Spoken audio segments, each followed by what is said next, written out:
Who's playing the stream here? Okay. Well, I'm gonna go to Are we this good? other video. Yeah, seems like we're good.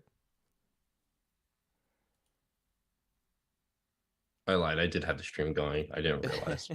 On another computer. Oh, this one's way louder. Okay, 1 second. This is why we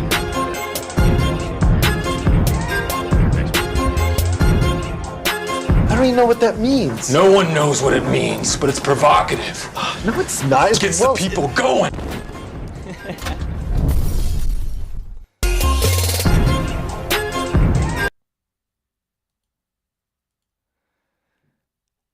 All right. All good. That was beautiful. Who made that? that was That's Bkashi. yeah, Bkashi. Oh, of course it's Bkashi. I love his videos. So good. So good. All right. 5 blocks to go until we already got the first one. Bitcoin Cash tokens upgrade is live. Welcome everybody to the Satoshi Angels upgrade live stream. Glad to have you. The YouTube chat is already popping off. Where are you watching the countdown? What's the best place for that one? I've got cash. Cash.coin.dance probably. Yeah. Oh, still CoinDance? Okay. Yeah, got it actually right in the back, right there. Fortunately, not super big, so it's easy to see, but we can make that better, people. They didn't do an animation. It would have been sick if they'd had, you know, the blocks slowly progressing in with cash tokens and a finishing flag or something like that. You know, that would have been so cool. I don't know if that's even legible, but it's a little bigger. Background. Right. So first thing we got to do on the stream, we've got to shout out the sponsors, right? So we got. Well, first, got to tell people who the heck we are. All right, you first.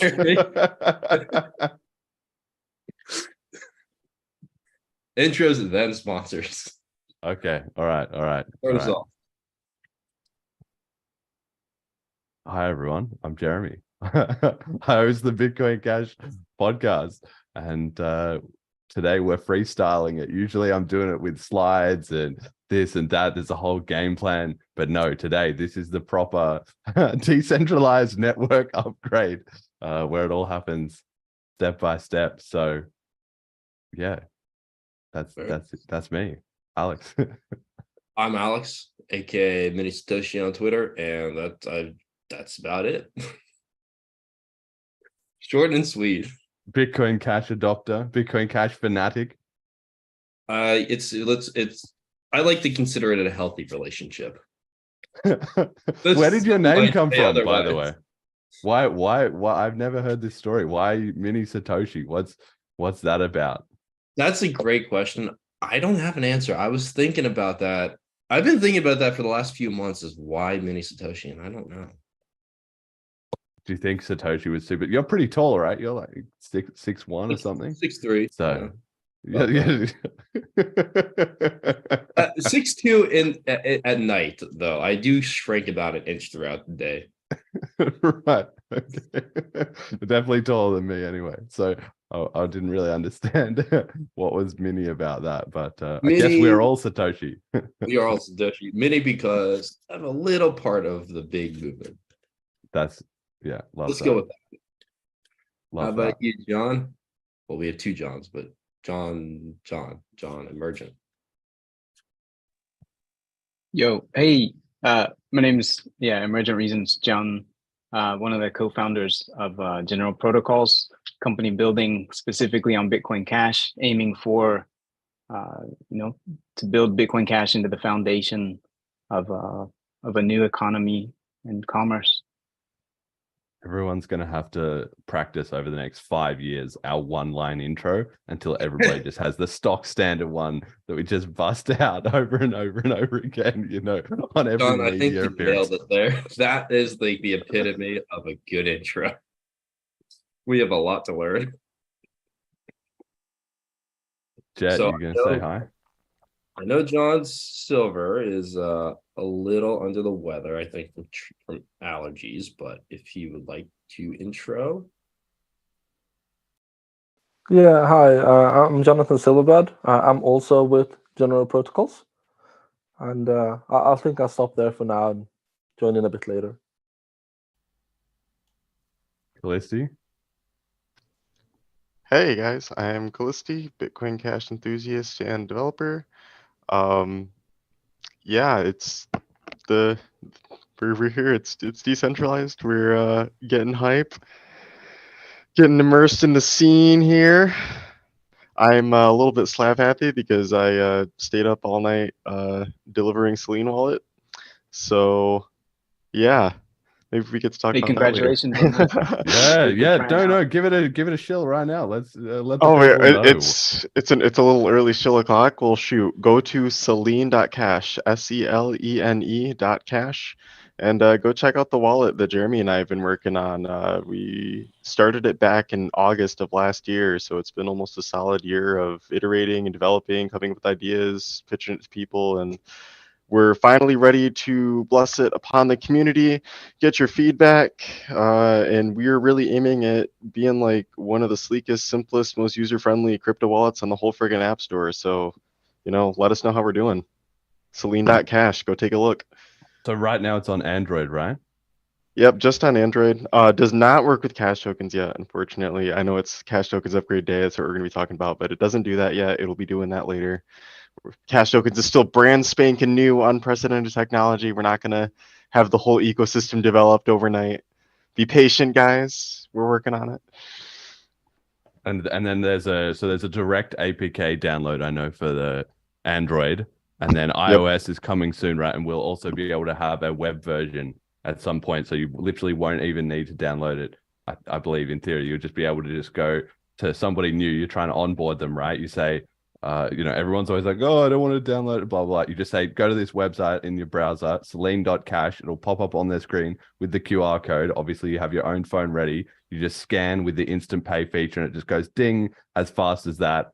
And that will be the premier onboarding for Bitcoin Cash, or at least that's the target. That's the goal. I mean, we can do that now today with the app. You can get your friends onboarded in just a couple seconds flat, however long it takes them to get on the app, and their QR code is right there. You don't gotta fiddle with all the seed stuff because you don't care about a seed that's got no money on it. After we've got the money on it, then we'll tell you about the seed, right? Yeah, exactly. Backup prompts, and oh man, there's so much stuff. There's a lot that we can do with this, so super excited for future progress on that one.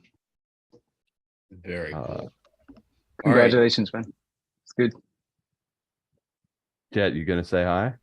Yeah, introduce yourself. Yeah. All right. So I'm Jet. I go by WW_tism on Twitter, like autism, like something's cute, and tism. I've been into cryptocurrency since 2016, and for the past 2 years now, I think I've been producing the Bitcoin Cash podcast with Jeremy. Love that. I can see the chat is going off. Shout out to Duncanomics. Duncan has been on my podcast.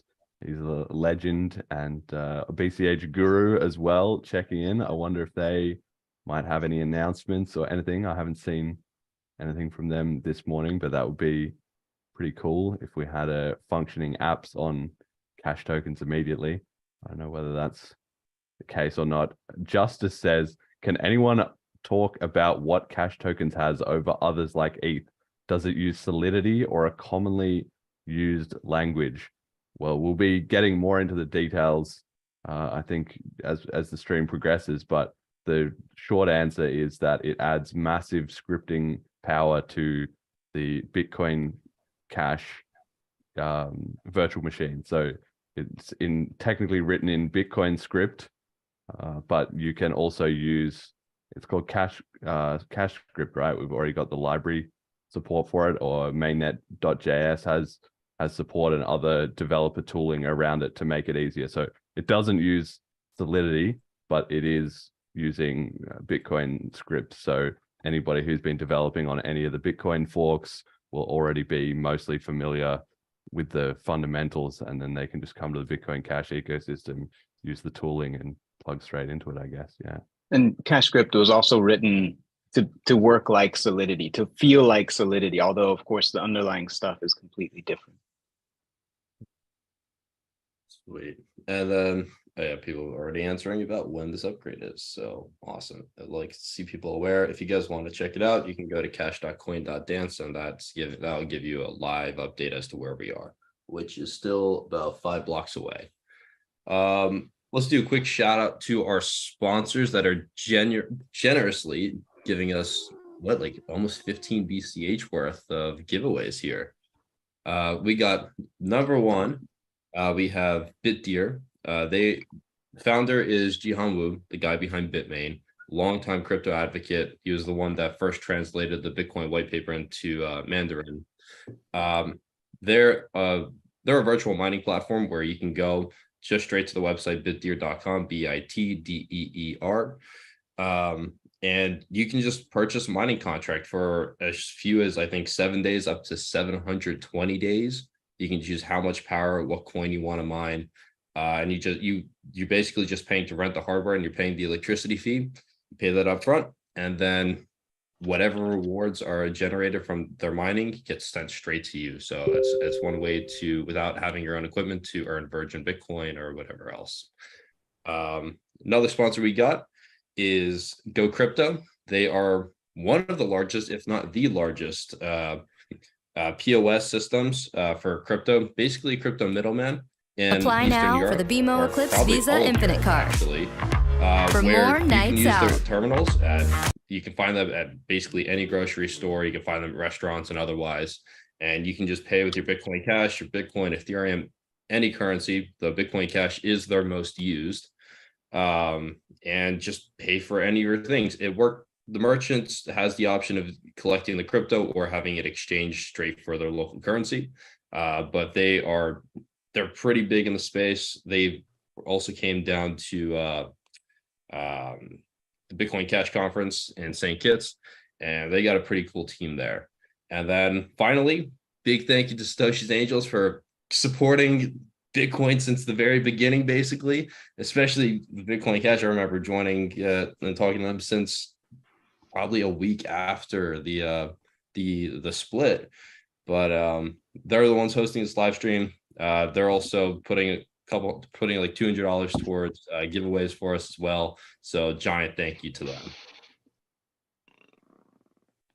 Absolutely. And people were just asking about cash tokens and explain it. So we have a little explainer video here from Satoshi's Angels to hopefully give a bit of insight into that, bit of a summary of what's going on for anybody who doesn't know what we're here doing. Yep. Do we want to get into that video now, or do we want to? Yeah, let's do it. All right, cool.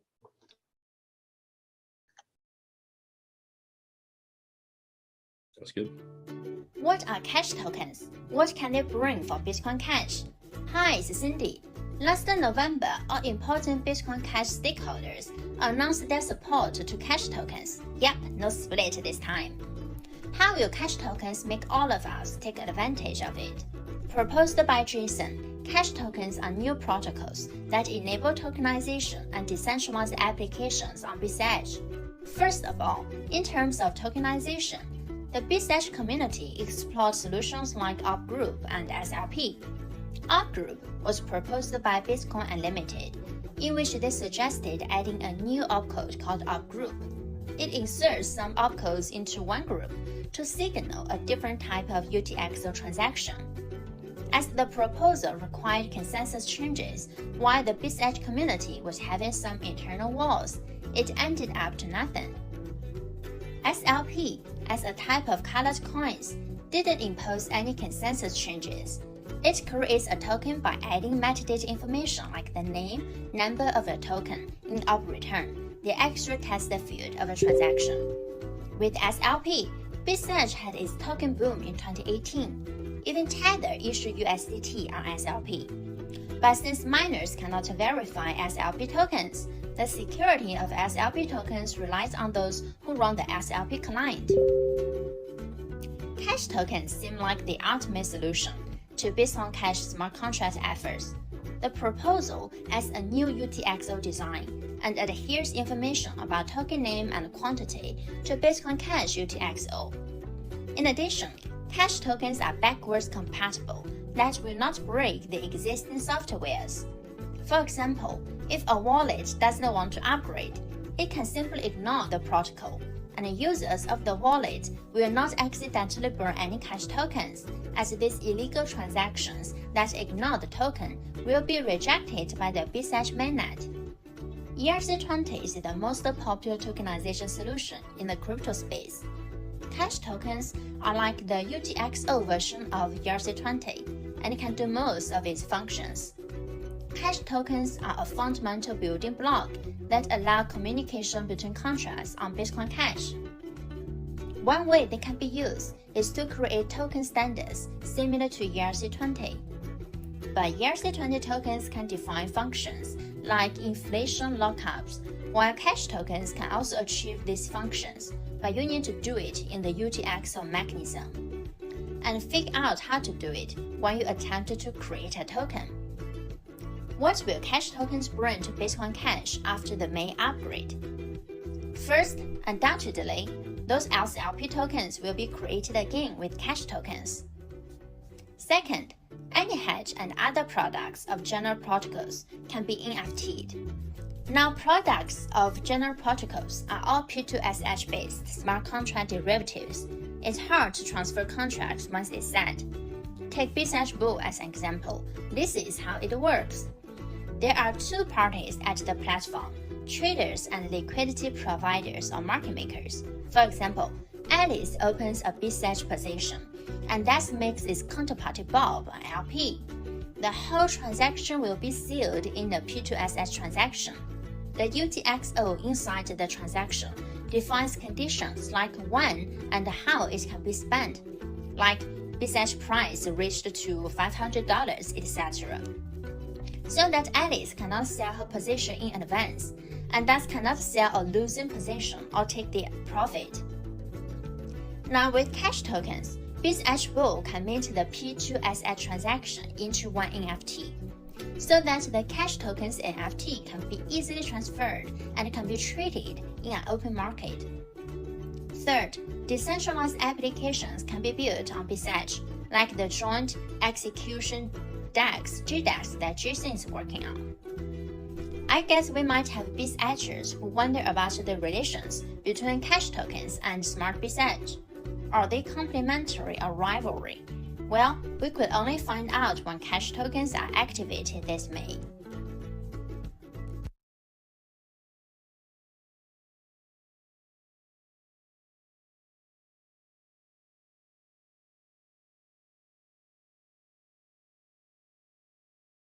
All right, so that's a quick intro to cash tokens. We will be getting more into it briefly, but I want to do a quick call out to the cash tokens logo vote. Not sure if Jed, is that going to be easy for you to share? The best way, if you guys have a bunch of images or like specific things, the best way is to just share your screen, because that's like this whole meeting is already being streamed. So if you guys share the screen, that'll pop up. Yeah. All right, I'm gonna share that real quick where we're at, and I encourage all of you guys to vote. If you're in the Bitcoin Cash Telegram, you'll be able to see it. You can also join the Bitcoin the Cash Tokens Telegram as well. But let me go ahead and show what the final vote is, where we're at. So for everyone who doesn't know, this has been running in the Telegram group over the last 30 days, and there was a whole spread of different logos that the community had proposed and people had designed and this and that. And now there's a whole bracket, and every single day the community has voted at basically A or B, and it's progressed through the bracket. Do you have the whole image of the whole bracket there? It's actually super cool when you see it. Let me show the whole bracket. It's been going on for 30 days. Yeah. So this was just before the final. You should be able to see it in a moment. Awesome. So as you can see, it's just been a massive bracket, a bunch of designs, all user submitted. And it's really come down to the final two now, which I'm just going to quickly go back to. And encourage you guys to vote. Voting is ending soon. It could be in the next 30 minutes, could be the next hour. But highly encourage you guys, if you have a strong opinion as to which one you think is better, by all means, click vote on the poll and have your say. And I think I can share the Telegram group link as well if anyone wants to join up. So let's have a look. What's the current state of affairs? Which one is winning? We might need to give people, the motivation to vote if they like the one that's losing right now. Where is the vote thing? Here we go. So it's 41-59. The right side is currently in the lead. And that's with like 60 votes. So if you guys have a strong opinion, or not so strong, but you still want to vote anyways, by all means, please do.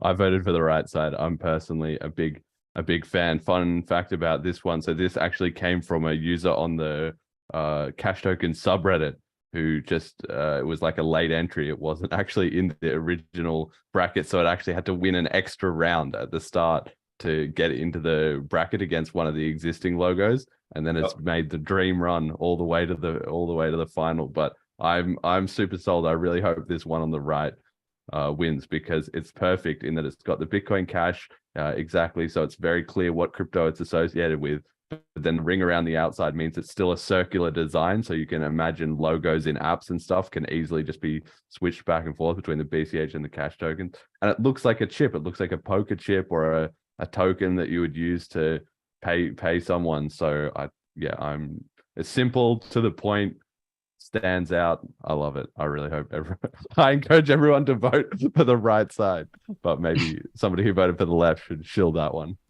Well, I voted for the right. Oh, we're getting close. I voted for the right as well, though I'm just because I think it does make more sense, but I really love the left. It gives me GameCube vibes. It's kind of three-dimensional. You can see the C and the T. It's not going to be as easy for most people to understand, but that will always hold a special place in my heart, because the GameCube was the game console I basically grew up on, and it just reminds me so much of that. And so I love it, but I also voted for the right one in the end. I would love to see an animation of that GameCube like thing with cash tokens here, and that would be so cool. Yeah, maybe at the end do that that ding that we have in the the flippening animation kind of deal. That'd be so nice.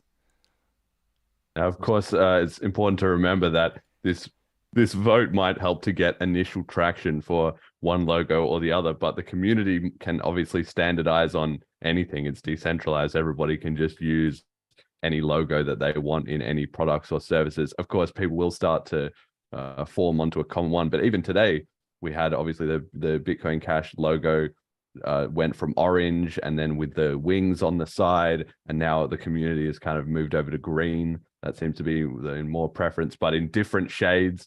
I still got kind of the wings thing, not exactly, but similar up there.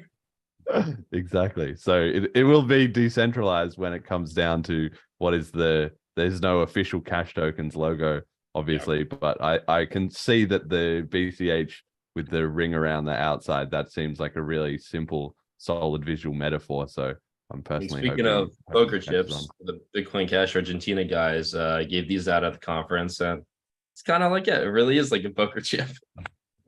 Exactly. All right, so we've hit 4 blocks then, I guess. Only so 40 minutes on average from now, but could be more or less. Is the hash rate going up? Are we getting any miners excited about our I don't know about our upgrade? Let's check stats. Let's see what's going on. If it ever decides to watch the market if you want to know about that. Bcashi said he might be able to make that logo, the animation, the GameCube animation. All right, you're gonna have to forgive me.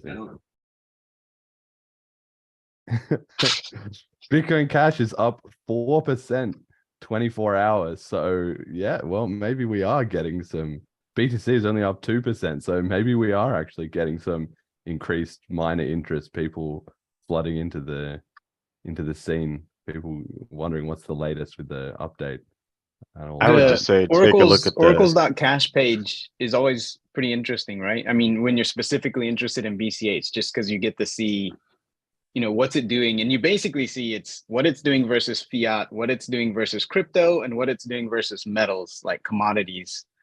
And there's moments where it's just all green across the board. This is one of those where it's just all green. That's awesome. Okay, so let me go back to this and then. All right. Let's just do a quick state of the market thing, and then we'll get straight into cash tokens, because I think it's actually, we're in kind of a pivotal point.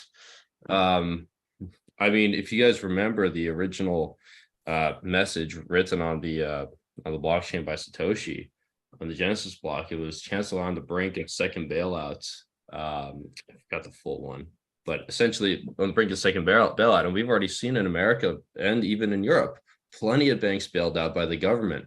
Most recently, First Republic, that was said, they were given over 20 billion in deposits from a group of collective banks, including JP Morgan, Bank of America, and still they failed. The stock collapsed, and then the FDIC had to step in and help them sell to the largest bank in the world, JP Morgan. And now they're even larger. There are more names on the chopping block like PacWest and Western Alliance that maybe they'll be fine, but the stocks have taken massive hits. They're down over 80% in the last year, even more from their highs. And all banks are getting hit because interest rates are rising. They bought a bunch of securities in a low interest rate environment. Government printed a bunch of money, just created all these deposits in the first place. And so it's really just a whole cyclical issue where banks are across the board are illiquid.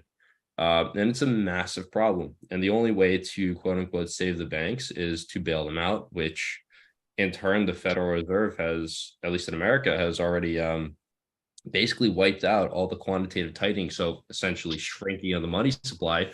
They've undone most of it already by bailing out these banks.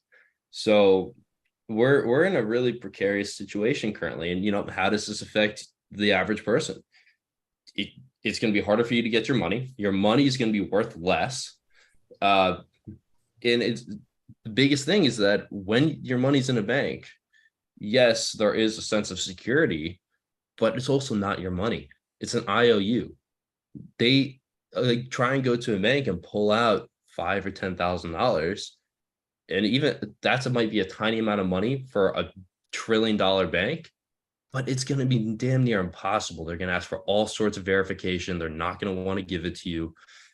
So really, that's the whole point of all this is bringing control back to the person, taking it out of the government, taking it out of banks. And banks won't go away. They will always exist, but it gives people more control over the entire system and over their own finances and their own life. So that's why this is really so important. And especially recently, in these times, we've seen BTC fees at $48. And currently, they've come back down over the last week or so, but they're still hovering at over $7 a transaction. You're never going to be able to buy even an overpriced coffee at Starbucks for that, because it's going to cost you more than the drink. So this is why all this is so important. And really, why we're all here fighting and why we're all here developing and working and building on what is an amazing protocol in the end. And Cash Tokens is just the next step to enable a lot more functionality like that. Yeah, I don't know, Emergent Reasons, do you want to maybe give some insight into how this upgrade has been thought out and how it can be integrated in some apps to actually drive usage of the Bitcoin Cash chain? I think for the longest time, the Bitcoin Cash community has been very focused on the cash aspect, and that's been super important as the entire cryptocurrency scene has got a bit lost and a bit distracted on the little side. Yeah, it's crazy. Missions. they've changed their mind. Okay, we're going to be digital gold. We're going to be the world computer. We're going to be DeFi. We're going to be Ponzi tokens. We're going to be ordinals. We're going to be inscription. There's been 1,000 different things, stable coins that everybody has done. And I think the Bitcoin Cash community has done a great job of staying on the path of digital cash. However, with that said, we've got through that period and, stayed with it. It still works as beautifully as it did in the beginning. But nowadays, to compete in the cryptocurrency markets, you also do have to offer more. So being cash is not enough. And I like the way Bitcoin Cash Order says it needs to be an electronic cash system. And that seems to be what the cash tokens upgrade is adding for us, right? Yeah, that's right. It's the P2P cash, right? It's open to interpretation, right? Satoshi's been gone for a long time, and who knows what they would have thought in the meantime anyway. So anyway, it's up to us to figure out what to do and how to make a meaningful path forward. And something we found was, besides people losing the way on, P2P electronic cash, completely forgotten by a lot, right? Considering those who did remember it, it still kind of raises the question of, is sending and receiving enough to build an economy on top of? And I think the cash tokens is the recognition that some people make a difference between cash, which is just, send and receive, except in physical form, and money, which is the whole system, the whole money system and everything that it can do for you. And I think this is kind of the evolution of Bitcoin Cash from just the cash part into a complete money system, where it's going to be able to serve as the foundation for economy, for commerce, for personal finance, and everything that you need to do, because there's a lot of things that money does that aren't just sending and receiving, right? Companies are basically pots of money with some rules around it. Bank accounts are money with a couple of rules attached to it. Loans are a pot of money that gets paid out and gets paid back with certain rules and so forth. So I think that's like Bitcoin Cash Author said, it's a money system, a cash system. And this is the biggest step we've had for a long time in that direction of actually being a foundation for a whole money system. Exactly like you said. Yeah, and I think one of the things is obviously being a decentralized ecosystem, it takes a long time to both research and prepare and agree on all the stuff that has goes into this. Right? Let me say something about that, because I'm sure I have to think back, because when the first time I read any of because there's been lots of these proposals, as Jason mentioned in the past, in the previous podcasts and so forth. These proposals have been around for 10 years, more than 10 years. Similar proposals have been around for 10 years, but a lot of them were not practical. Looking back 10 years, we have a lot of experience to stand on and judge things on, right? And a lot of the proposals were not practical. They wouldn't have actually been verifiable in contracts by consensus. Quick interruption. We're now at 2 blocks. So we just got two very quick blocks, nice. 3 minutes, 1 minute. So we could be coming quickly through. I've added the block countdown to the stream itself. It'll be in the bottom right corner. Oh, nice. Just 2 blocks. All right. Brilliant. Anyway, crack on. Yeah. So the point I'm trying to make is that there's been a lot of ideas over time, and a lot of them got rejected for good reason, because it's very easy to break the critical properties of the network, right? There's a lot of things that have to be true. Block, they're flooding in right now. Shit. Maybe all the miners have switched over onto BPH to hype this. I'm gonna have to go get on the Emerald DAO. I can't get beat out by whoever is going to try to race me in there. But yeah, so a lot of things have been rejected rightfully because they might break some of the critical properties, the scalability, permissionless, the being able to do trustless participation and mining and proof of work and so forth. So a lot of the proposals had issues that would break, one thing or another, or kind of hobble the network, especially in scaling, right? Scaling is very easy to fuck up. Because today it's easy to do things just like ETH found, right? It's easy to start up and build up network effect, and then you run into a ceiling hard if you don't have the right architecture. So it's very easy to screw that up with a bunch of token ideas, the ways to do tokens. But that's something that was hammered out for several years to reach cash tokens, right? Cash tokens isn't just something that popped up with one person. It's the evolution of a bunch of ideas, of multiple past proposals and discoveries and experimentation. So cash tokens is something that does not break the peer-to-peer electronic cash, the simple send and receive that's always worked and scales to the world. That it doesn't break that at all. It just extends it so that now you can put that money into pots and have rules around it. But that's a very important point, because a lot of people who come, rightfully so, they look at it and they say, wait, don't break my money system. And anybody who actually goes and reads the chip, the cash improvement proposal for cash tokens, will see that a huge amount of effort has been put into. And if they saw all the discussions that go on bitcoincashresearch.org, if they look at all those, they will see, okay, these guys take this very, very, very seriously. And they also understand the issue that, don't break my money, don't break the scalability, don't break the fundamentals. So cash tokens does that, right? It's just an extension. It doesn't break anything. It doesn't cause problems with scaling. I really recommend anybody who has a kind of technical bent to go check out the chip, and you'll see how much effort has been put into making sure that this extension doesn't mess anything up, just makes it stronger.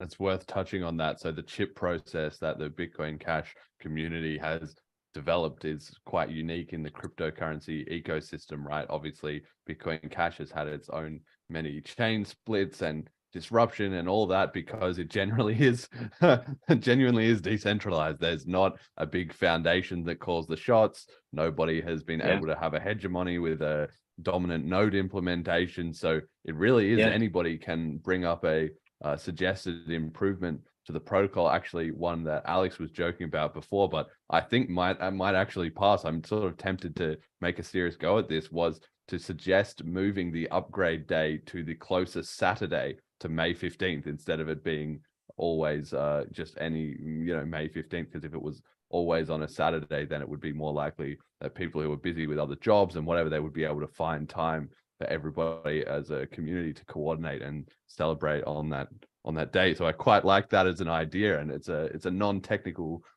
proposal, but it's one that people could maybe get on board with, right? And I think that would also show the example of that anything can be proposed in this format, where sort of similar to the logos, right? Where you put it out there, you have to build up support for it, you have to get some community validation, and then hopefully if people think it's a good idea, they organically adopt it, and it spreads to everyone, right?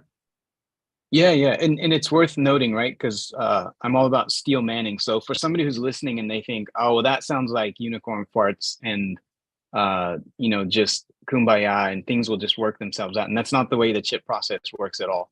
What Jeremy mentioned a moment ago is really critical, that the default position of the ecosystem, according to this process, right, which so far everybody follows, the default position of this process is no. Oh, that's a great idea. No. That sounds like it might be an amazing thing. I can't think of anything at all wrong with that. That's probably going to be a really good idea. No, right? The default answer is no until you've actually done all the legwork, the communication, the collection of feedback, and so forth. It's like an RFC, except it's not an RFC where there's a definite conclusion at the end. It's an RFC where if you don't make a convincing enough case to actually convince everybody that everybody else agrees, then it just doesn't happen. And that's okay, right? Because as long as the network is still growing and we're building network effect, because to be honest, right, no crypto has achieved any real significant adoption in commerce and economy. So as that is still at a low level and starts to grow, it's reasonable to have a process like that where the stakeholders can come to some kind of conclusions and make decisions about, okay, yes, this is a really good idea for the future of the network or for the current state, whatever, let's do it.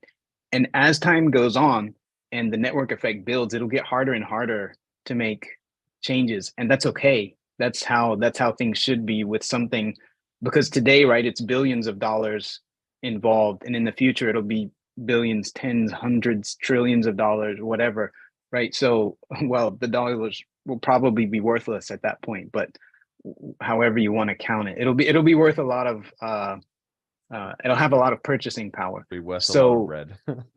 It'll be worth a lot of Big Macs. Yes. So yeah, so that's a really important point. I always try to think of from the perspective of somebody looking from the outside and just thinking, oh, that doesn't make sense. And it's different from a democratic process. It's not that. And that's also a very key point, because if you read the chip process, it explains all this. But democratic processes are naturally, everybody agrees beyond a certain threshold, and everybody who doesn't agree can fuck off, because that's what's going to happen, right? But the chip process is not like that, because Bitcoin Cash network is a permissionless network, trustless network, and it doesn't work like that. You can't force it to do that, right? If a large group of stakeholders disagrees with the direction of the network or the direction of somebody who's trying to take over the network, you can always just tell them to fuck off, and to do your own thing. So the chip process recognizes the realities of what a permissionless network is and what it isn't, and tries to work within those boundaries.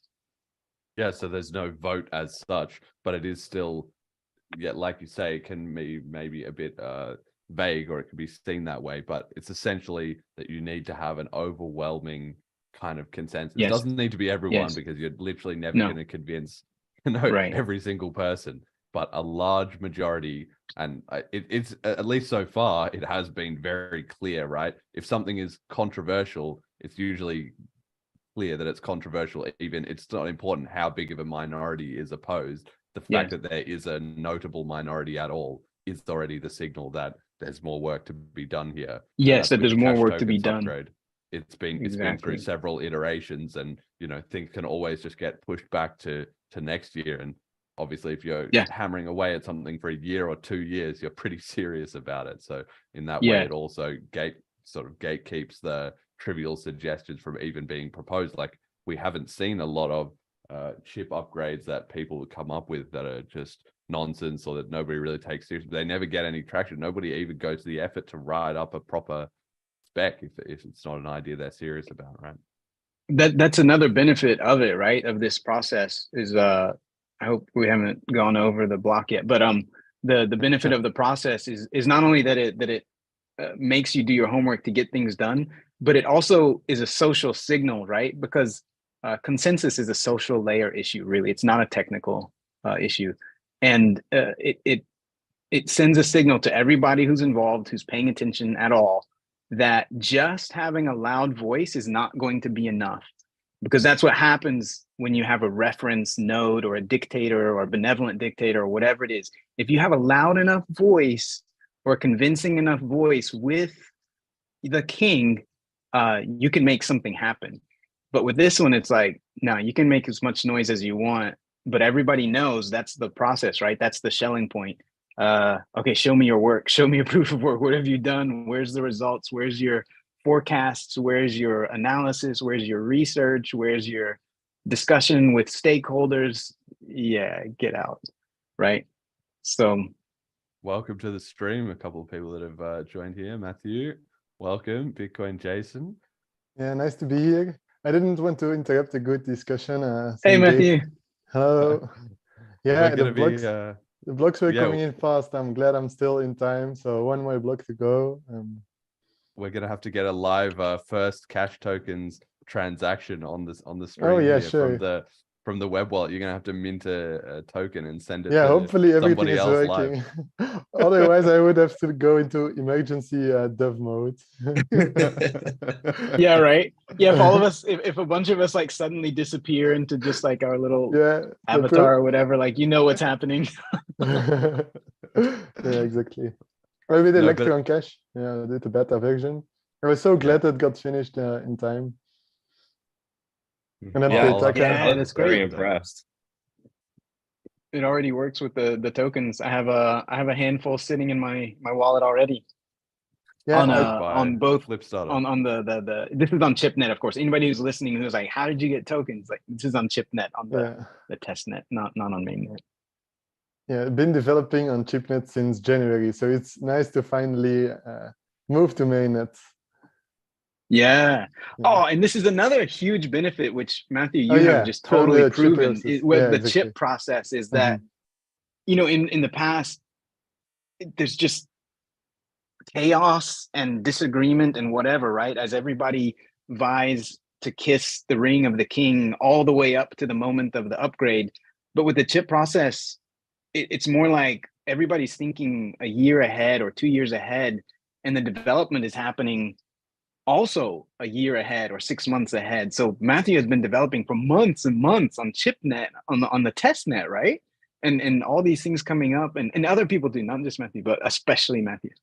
But a lot of people have been building, and so much is happening on the ChipNet before the upgrade even happens, which is of course the way it should be, but it is that way now. It's fantastic. It's really nice to see. All right, here we have just about to join, it seems, Jason Dreisner. Welcome to this stream. I wonder if you can if you can hear me. We're gonna find out in a second, but Jason is the proposer of the cash tokens chip. So we're gonna watch the upgrade go live with the man himself. My audio went out for a while there as I was joining, so I'm not sure what he said. Welcome to the stream. You are obviously the cash tokens proposer. How does it feel to be watching it going live? Feels good. Right now? This is exciting. And we'll have to watch for the next couple of hours or so, because you know, things take a little while to lock in at big shelling points like that, like this in the Bitcoin Cash and the Bitcoin world in general, and on various forks of Bitcoin. So yeah, we'll get this the upgrade block where cash token transactions will start to work, and then it'll be, you know, the next 2 hours or so we'll find out if somebody's willing to burn several $1 million to annoy us.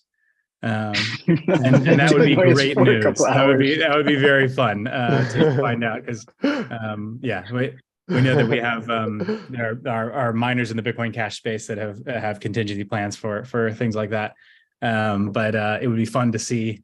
You know, there are a number of adversaries of global peer-to-peer cash with effectively unlimited amounts of money, and it would be interesting to see what sort of resources they can scramble for something like this. Well, so far, everybody that's tried that has just walked away with a bloody nose. So nice. Yeah, I think in the past it has been negligence for getting to upgrade. Yep. No, I mean, we had straight up attacks, right? Like, we did, but yeah, they got slapped down and kicked out. Really? On one of the previous network. The hash wars. I'm talking about like the BSV and. Oh, okay, all right. I was gonna say I was not prepared for the drama to be starting like suddenly. I mention it because it's worth noting that, you know, like the only value of something like that would basically be as a narrative or propaganda kind of thing. Like the goal would be to make a news story. So you know, we're watching for the next couple hours to see if somebody's willing to burn a huge amount of money to do that. But I wanted to say it now in case it actually happens. And then we'll just pause and come back a few hours later and be like, okay, now it's done. Exactly. Hey guys, I want to interject here real quick. We do have a few things because we do have sponsors. So I want to be able to get to the giveaways. We'll talk about the sponsors a little later, but I do want to get to some of the giveaways they're doing. So I want to just shout out a few things. Jeremy from the Bitcoin Cash podcast here, obviously, is he was running a meme competition. So that's something that we're going to get to. And a bunch of other people had donated to even up the original prize pools that we had thought about. I think doubling the prize pool, essentially. More than it was, you're right. Yeah, probably doubled, Then we're also going to be giving away a couple BCH to some of the best comments that we see here on the stream. We'll also just be doing some random things. I'll probably just throw up a QR code every now and again. Whoever scans it first gets it. And then we're going to be doing a few other things. We'll be rewarding people based on their commentary and maybe just some general stuff as well. Where we'll give some gift codes or whatever to different Bitcoin Cash accepting websites such as CryptoShirts.plus, I believe it is, to Tongue Jerky, to Weeb Castle, if you want to get some Bitcoin Cash lamps or any anime lamps, to swagme.cash. New guy, I think from Canada, is actually printing out on wood. Oh, nice stuff. This is a magnet, so you can get them on a hot mahogany, on cedar, on oak, and a bunch of other things. I got a few more over here. You change Plan B. I didn't know Tongue Jerky is sponsoring. That's great. They're like, so they're not sponsoring. It's more just a shout out. Okay. Bitcoin Cash. Okay, just a shout out for them. All right, nice. Because yeah, they're like forbidden fruit for me. I tried to get it, and then Japan is like, no, you can't. You can't import it. So. That sucks because it's pretty good jerky. I just ordered 30 bags the other day. Oh man, I may have an unhealthy relationship with that too.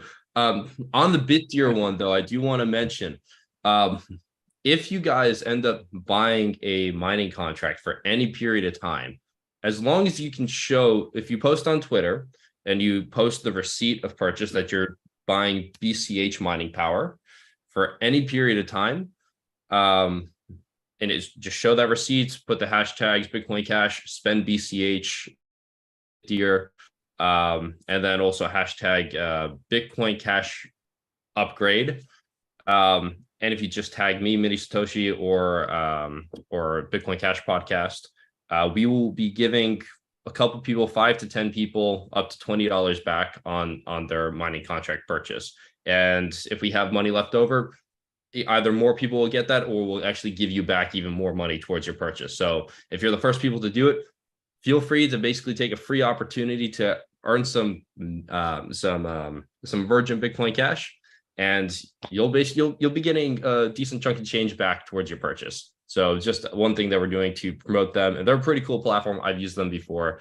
Actually, I had a mining contract just a couple weeks ago with them. So it's pretty cool. It's very easy to use. Just go to bitdeer.com and it's going to be front and center. Just want to do that. And then Jeremy, whenever you see fit, we can go into the meme contest or show some of that stuff off. But sorry for the just want to make sure we're keeping those guys in mind. Fulfilling our promise of the giveaway as well. Absolutely. Yeah.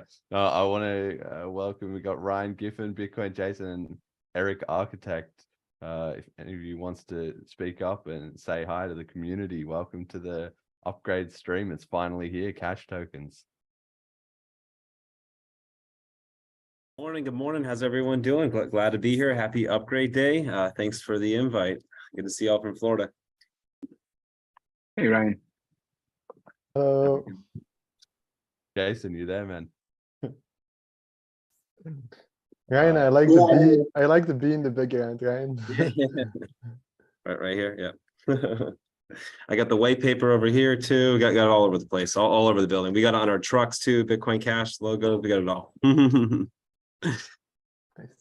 Well, you become known as like the Bitcoin Cash guy. I know when I was in Townsville with Jason, it was the same thing. He's just driving around, he's going places, and people are like recognizing him just based on that. People he's never talked to, or they just know he's got the car wraps and everything. So it's great, some decentralized marketing happening there. Well, we got everyone on the stream here. October 9th in Palm Beach, Florida, we're throwing a Bitcoin Cash charity golf tournament.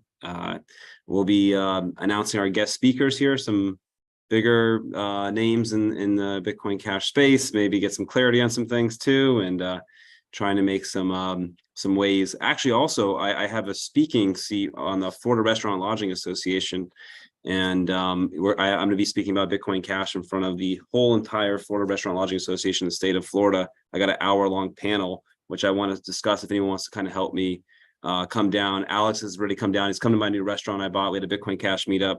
And we're just trying to, that'd be a big opportunity. Actually, Ron DeSantis is the opening speaker for the event. So it's a pretty big event.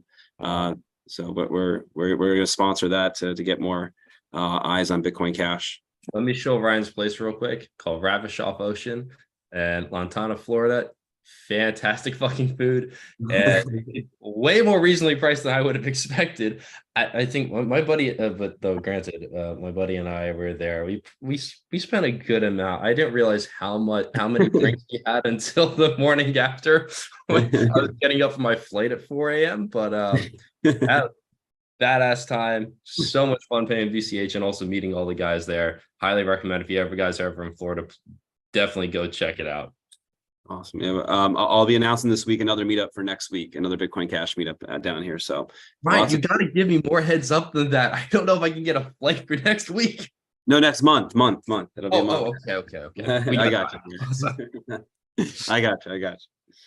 We had a question in the chat a while ago that I thought was worth addressing. Stuart McLeod says, can you compare the functionality of cash tokens with its nearest competitors? So I wonder if, Jason, you can maybe give us a rundown of cash tokens versus, just in brief, Smart BCH, SLP, ERC20 tokens, and maybe also BRC20. What would be the 20-second or the short rundown of each of those competitors? Yeah, well, the longer than 20 seconds place to go check is the chip. The chip has a large annex about prior art and alternatives, which includes references basically everything I could find related to tokens on any Bitcoin-like systems and some non-Bitcoin things. But yeah, from a technical perspective, it's actually a quite different approach to doing tokens. Cash tokens really differs in that it is a change to how the Bitcoin Cash virtual machine actually works, where contracts can actually create tokens that are understood by the rest of the Bitcoin Cash system. And so contract can use them to pass messages to other contracts. And there were no other token systems before here where that was even really envisioned as a use case. So SLP is different in that they are, and previous color coin proposals, many of them were mostly new ways of kind of observing the blockchain to pretend that tokens exist. And then everybody who knows how to observe it in that way can recognize that those tokens are recognized by other people that are looking for those tokens. So it generally works for use cases that are off-chain representations of value, where your purpose is to have a concert ticket or something, and everybody who recognizes that these concert tickets can just run the same protocol to kind of envision the same thing about the blockchain. But it is not possible to then take that ticket and list it on a decentralized exchange and have it be globally available to anybody to buy or market after market or whatever. So there were a number of use cases that were kind of off-chain token use cases that, if you look back at the kind of history of token proposals, practically all of them were very focused on that, with a couple exceptions in like 2013, right before things got a little sidetracked by kind of scaling debates, where people were starting to come up with more complex computing situations where you do want to do things like have decentralized exchange protocols or like multi-party attestation, trusted bridge things. There's all sorts of stuff like that people were starting to experiment with, and some of that's in that prior art section. If you're curious about the technical stuff here, definitely look at the primary sources to go look at the chip. But yeah, and I'd say Smart BCH was or is, I'm not sure what's going on there actually, but was a system similar to Ethereum. Had some other changes to make it, I think, more scalable at the base layer in a moderate way, but it's still architecturally behaved a lot like Ethereum. So the scaling improvements were, maybe an order of magnitude or something, whereas Bitcoin Cash is like 3 or 4 orders of magnitude, at least, already more efficient than just the base architecture of Ethereum. It's not possible to make the Ethereum virtual machine work much faster than is currently working. So the token systems in those ecosystems tend to be basically contracts that are deployed on those chains in kind of the virtual machine that is itself not possible to make much more efficient or much more scalable. Yeah, I don't know if I answered the question there, but if you're curious on the technical stuff, definitely take a look at that document. It has much more detail and tons of links. There's like 40 links or something like that. Just for a quick addition, there's for example, a lot of people bring up Cardano, and I think it's very easy to say that with this upgrade we'll be able to do anything Cardano can do. And in addition to that, there's some design decisions on Cardano that we, as in I'd say the people who agree with the design of Jason's chip and everything that came with Cash tokens, think are not the best decisions in the first place. And so so anybody who's asking, very similar to what Cardano has proposed, the EUTXO standard, there's one piece of it that the Cash tokens chip doesn't qualify for, but that piece is one of the ones where it's like, we think that's a bad idea. You shouldn't be doing that in the first place. So what is that? Elaborate on that. I'm curious. I haven't heard about this. And it's the one where you can. Yeah, go on. Oh, sorry. Yeah, maybe Jason knows the right name for it, but it's basically a timing where you can say this contract was, or this transaction happened in this block, which from our perspective is a very bad idea, because then that leads you to issues of needing to reevaluate your entire mempool every time a new transaction comes in. And not only that, reevaluate your entire mempool every time a block comes in, and then also continuously reevaluating transactions for whether they should be kicked out of the mempool. So you can't just accept the transaction and say, yes, this is valid, which is absolutely critical for scaling. You have to then accept it and then continuously monitor every transaction in the mempool for whether it still qualifies for these timing rules that are in the contract, that are in the transaction. Did I screw that up too bad, Jason?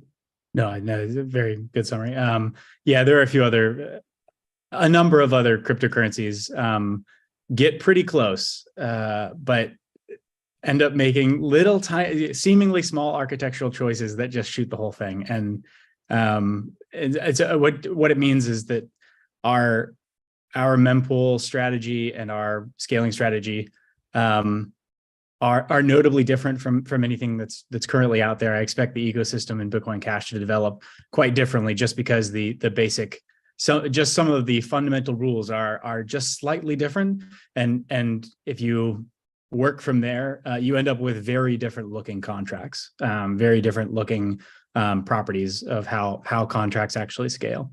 So in the Bitcoin Cash case, a good example to look at is the joint execution decentralized exchange stuff.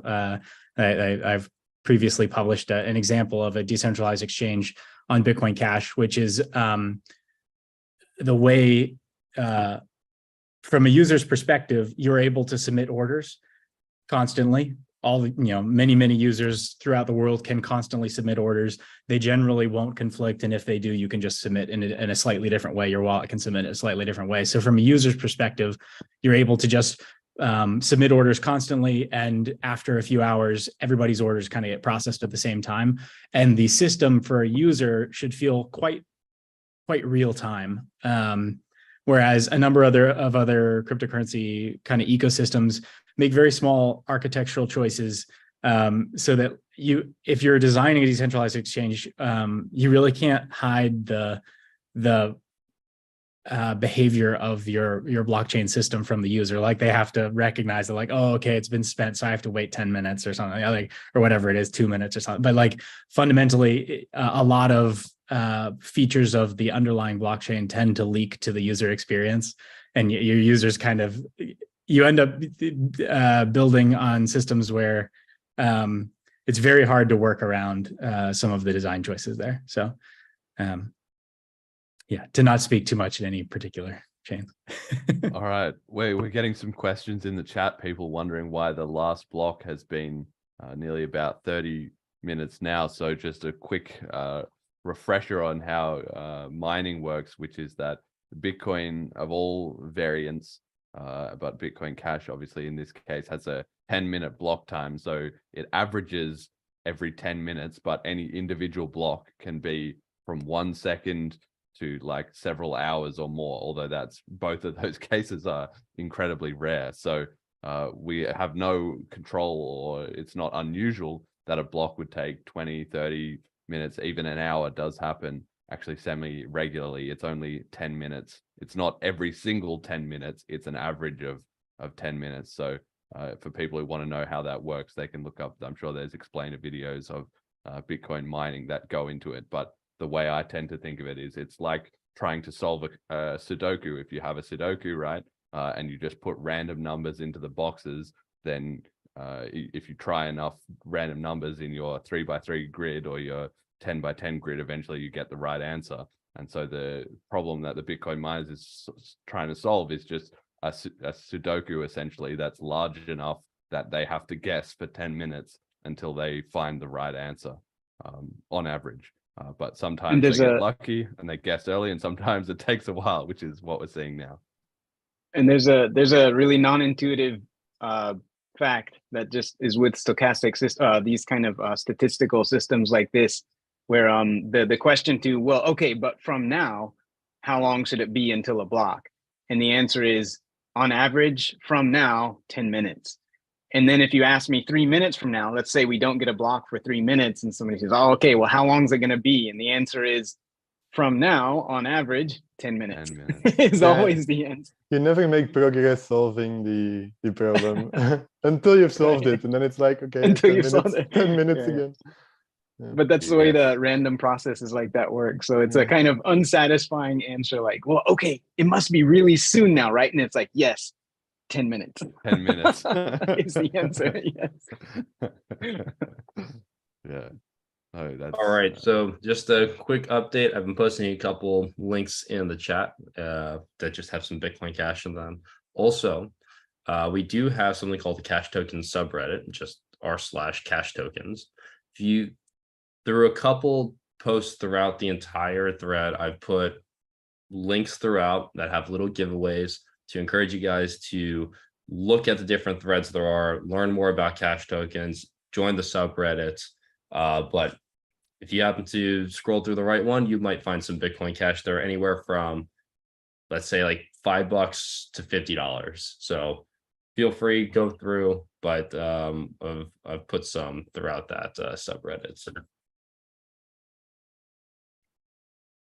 All right, we've had a great question from George Bentz, who says, can we mention what wallets are supporting cash tokens and where can people get more information? So we have the cash tokens web wallet, with Matthew has coded up. So that's actually got a proper domain now, right?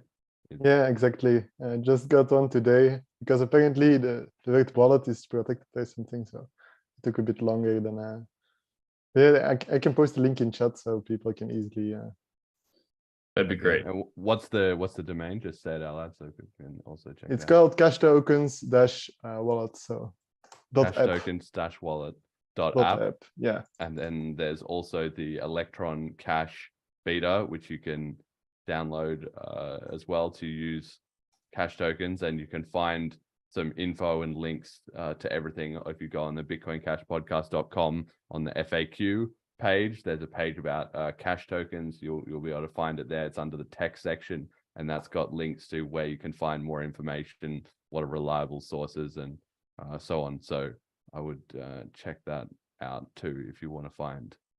I think as of right now, Matthew, those are the only two that actually work with cash tokens specifically. So unless I'm wrong, somebody correct me, but yeah, if you're out there and you see some links and it's not one of those two, they're trying to steal your money. So yeah, be careful. And there's always people doing that every time, all the time in crypto. There's always somebody out there trying to steal your money. So yeah, be careful. Yeah, exactly. We just saw a new one today, a new scam wallet that was out there today. I'm not going to say the domain. Okay. Yeah. IDK Samad says, when MetaMask? Well, I think you might be waiting a while, because integrating to MetaMask is not going to be a simple thing for them to do, because it's an EVM chains that MetaMask works with. I think might have been a joke, but if it wasn't, we'll certainly know we've succeeded once MetaMask are forced to adopt the Bitcoin Cash standard and become a part of the Cash Tokens ecosystem, because we're just dominating with growth and they can't ignore us. So we'll just probably see several our years. own version of MetaMask, like Petaka is currently doing, but I know some other people are also closely working or closely looking so at it. Another answer is that when people say MetaMask, right, they mean very easy to use with apps, and they also forget how hard MetaMask was to use the first time until they got used to it. But forget about that part. But yeah, they're talking about, I think generally, right, something that's very easy to use when you work with apps and money, so that you don't have to deal with 20 different wallets. You can just go to any app and work on it. So yeah, that's something that has to be built up, because the fundamental architecture of the underlying networks are just completely different. And so all the assumptions that MetaMask makes don't work for Bitcoin Cash, for a UTXO chain. MetaMask basically offloads all of its decision-making and work to APIs and to trusted APIs or semi-trusted APIs and the network itself.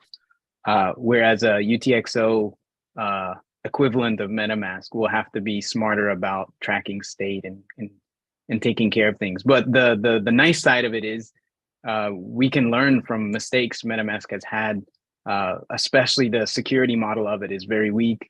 So we'll be able to learn from those mistakes and have a better security model that, yeah, I mean, when you're talking about global commerce and everybody's money, you should have a very high bar for that. Let's see when Selene Cash Tokens support. I'm curious too,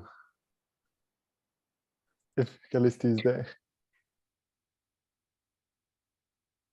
Well, I think that the best answer that he could probably give is whenever you sit down and code it up, Jeremy. So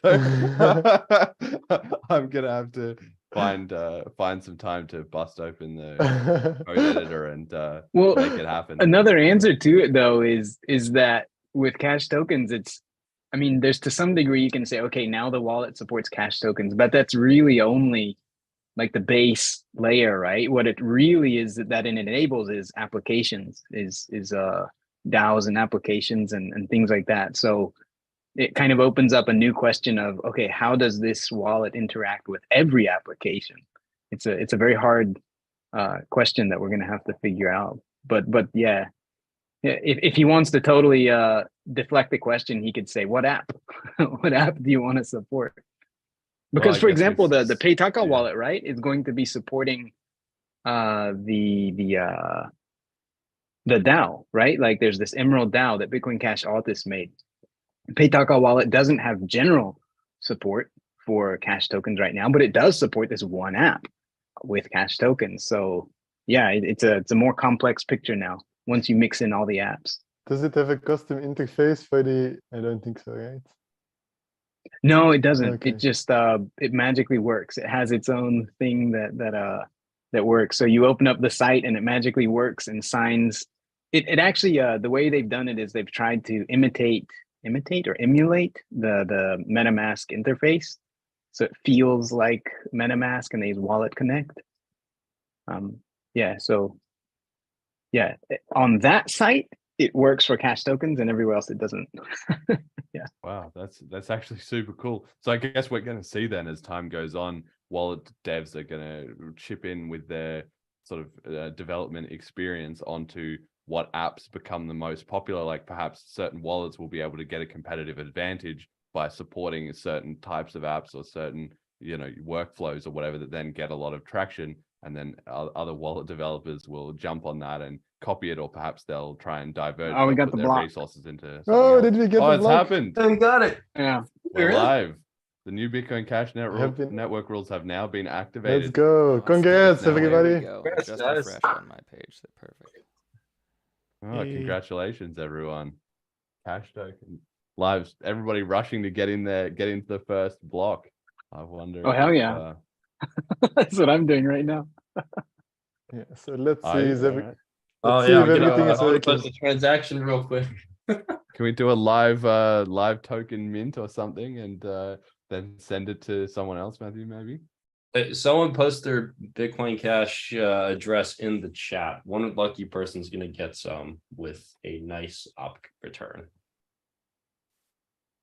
Josh Green says that Bitcoin Verde synced the activation block, so that's good to see. The nice multi-client implementation coming out strong there. That's beautiful. No bugs or anything. Always love to see that smooth rollout in a decentralized ecosystem. David Hardman, welcome to the stream, mate. How you doing? Pretty good. I came in just at the right time. That's right. We've been waiting 40 minutes for the block just so that you could jump on the stream and chat with us. Now, like, everybody's gone. Oh, I still have a question. Which is a good block explorer for mainnet that supports cash tokens? Because currently my app still links to the chipnet chain graph instance. So I should probably link to some to mainnet. Code made that new explorer, right? Yeah, I can. Yeah, exactly. I'll see if it works. Explorer.salem code SALEMKODE.com is that one mentioned here, and I think that does have the live mainnet support, I believe. So, but let's get that confirmed. All right, if somebody has managed to send a cash tokens transaction, speak up and share it, because that would be pretty excellent news. Yeah, I've made one, but the Explorer is still the Salem Code Explorer is still on testnet. So on the testnet, okay, all right. We'll have to. It seems in chat that Bitcoin Unlimited has an upgraded block explorer. Welcome to the stream, Cheap Lightning. Meow. Right on time, as usual. I made it! Yay! Welcome to the future. We are now in cash token land. From here on out, everything changes. The field has widened. The universe is coming into focus. It's amazing, wonderful, fantastic. I'm really excited for all the things that are going to be built, are being built, and of course have been built. Special shout out to Jason. Without you, our resident rock star, none of this would have been possible. So big thank you to Jason for all your hard work. Jason, do you want to give any other shout outs to contributors that really help make this happen from your point of view? Yeah, a good portion of this call, there are more than 20 contributors on the chip. So yeah, and a good chunk of them also, several of them anonymous as well. So yeah, it's been a big process to get here. And then of course, this upgrade included 3 other changes, quite a bit less ambitious than cash tokens, but important nonetheless. So there are 3 other chip authors and consensus processes there. But PWSH 32 and the version transaction versioning and also the minimum transaction size. So yeah, very exciting. And I'll say, because now's a good time to talk about it. Something that's very cool about the cash tokens upgrade itself is that I expect that this upgrade will be a bit of a pressure release valve on as far as future upgrades. From here on out, as far as we can tell, to build any significant kind of decentralized application you want to build, it's no longer necessary to wait on any sort of network upgrades. Cash tokens is quite interesting in that you can, it allows you, when you're doing contract development, to break up your code into multiple inputs and outputs that do part of the execution in the larger transaction. And those broken up pieces of code can also be essentially run at the same time as other smart contract systems. So it also gives us a good interface between smart contract systems. So you can have, a decentralized exchange that expects that some other application will happen in the same transaction, in the same atomic transaction. So you might have a decentralized exchange execution that also must be included in a transaction with a like a side chain bridge in the same exact atomic transaction, so that you get guarantees over the that both of them will happen either together or not at all. So there's all sorts of things like that were just not even possible were not even hypothetically possible before. It's possible now to break apart your code into multiple parts, to do that kind of multi-application composition in the same atomic transaction, and then also to build very complex systems that would otherwise not fit within the virtual machine limits that we currently have for a single transaction execution. So, there are a certain number of opcodes you can fit in one execution, but that's no longer a meaningful limit, because you can have 100 of those executions in a transaction, and the limits around the larger transactions tend to be much less limiting than the limits around individual kind of computing times in the system. So it just means, from a developer standpoint, most of what you could want to do is now possible for you to do just immediately. You don't need to try to get a new change in the protocol. I expect that this means that we will still likely have improvements to the base layer in the future, but it definitely takes off some of the pressure to work on those quickly, because as far as use cases are concerned, it is possible to make whatever you want to make happen. It's possible to do that without changing the protocol now. So some permissionless innovation is much more possible, and that means also that we're going to have much less urgency around various upgrades. The time horizons might increase significantly. Hard to say still. Yeah, though, that's fantastic news, and I think probably in 1 year we'll be able to look back at this stream and see how many things have emerged out of it. That's the classic element of permissionlessness. The way I think of it is, it's like creating a garden or something. You don't know exactly what plants are going to grow or what's going to spring up or when, but if you've prepared the soil, you've got the environment right, there's sunshine, there's water, then things start to happen in an ecosystem. So I'm super pumped to find out what comes out of it. Especially I'm sure there will be teams and projects emerging that nobody has any idea about, right? It's obviously, we know when you're deeply embedded in the scene, kind of what a lot of other people are working on, but then out of nowhere, sometimes announcements come in that nobody saw coming, and just here it is, it's ready. We've just been working on it. We didn't need to ask anybody. We just did it. So I'm looking. Hey guys, by the way, we had the first block with cash tokens just pop. Successfully mined. I posted about it in the YouTube chat here. The link to the first cash tokens transaction. Ooh, very nice. Oh wow. What was transacted? $10 million. No. Just curious what the actual first cash token thing was, right? So, wait, Jet, if you posted it in the YouTube chat, I'm not seeing yet. Hold on. YouTube, are you on top chat or live chat? Link. Oh, I'm in top chat. That's probably why. Yeah, so go to live chat. I'll repost it right now. Awesome. Oh man, people have been posting their BCH addresses. I didn't even. Yeah, guys. All right. Sorry, I didn't realize that BCH addresses are actually here. So I will send some to a couple of you guys as well. Unfortunately, it's not going to be the first cash tokens block, but it'll be the second cash tokens block. So they're back to posting their addresses. So this no more addresses from this point on. If you post an address, I can't take BCH away from you. That's kind of the point. No more addresses. Only things from exception here up. George Bentz, if you can, I didn't know that you could put like this. If you can repost your address, I promise you had one of the best comments with that question earlier. So we will send George Bentz some sats. So it looks like this token is 2.1 billion.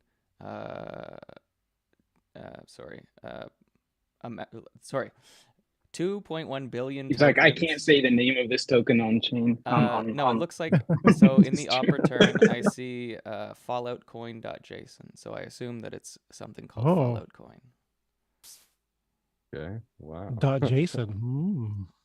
You guys, I just want to shout out. I'm gonna shout out Bitdeer one more time. I actually misread it. We're gonna be giving away just about 2 Bitcoin Cash worth of contracts. So if you guys end up getting a contract, it's going to be actually a lot more people getting a lot more money back towards your contract. I think the one that we are actually promoting is a 45-day Bitcoin Cash mining contract. If you happen to go and select that, again, post on Twitter with just a couple Bitcoin Cash hashtags and then tagging either Jeremy or me, we will give you guys $20 to $50 back on that. We're going to be giving about I think 2 Bitcoin Cash back, if not more, towards any mining contracts purchased. All right, we've got we can get into the meme competition now. Now Let's that do it. we're live, the ability to submit new entries, that's done. So I don't know who's sharing their screen right now. I've got a list here of some of my favorite memes. You want to just share your screen, Jeremy? Yeah. Let me just get this ready and we'll do it. Okay. All right. I'm gonna have to just open up all these links, and then I've got about, I think, 12 or 13 here of my favorite ones that I'm going to need some feedback from the chat and everyone else as to which are the best memes. As one of the criteria for inclusion was community support. So let's see if I can share. Here we go. All right. Share screen. Here we go. All right.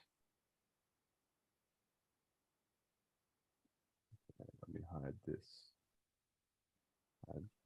Oh, video panel. Okay, are we gonna skip over the ones that just didn't make any sense?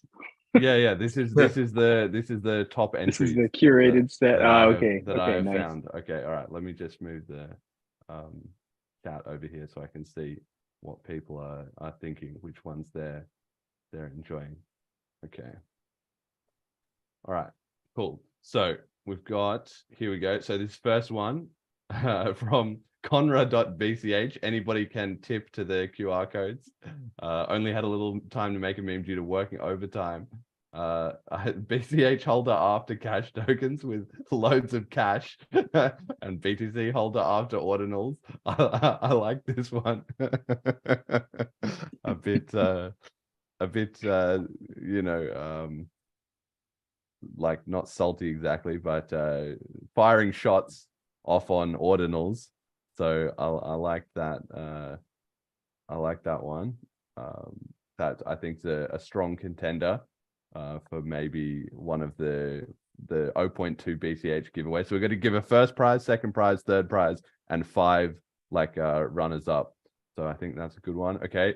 Then we've got DevPrit, who I've seen in the chat already, had this one. Spot the 10 differences, Bitcoin and cash tokens with Jason Momoa meme, and then the ordinals and BRC20 being a bit of a wreck.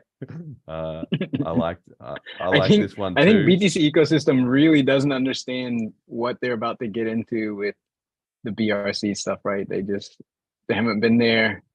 They don't know the pain they're about to get into. Yeah, they're already talking it's a pretty about accurate one, honestly.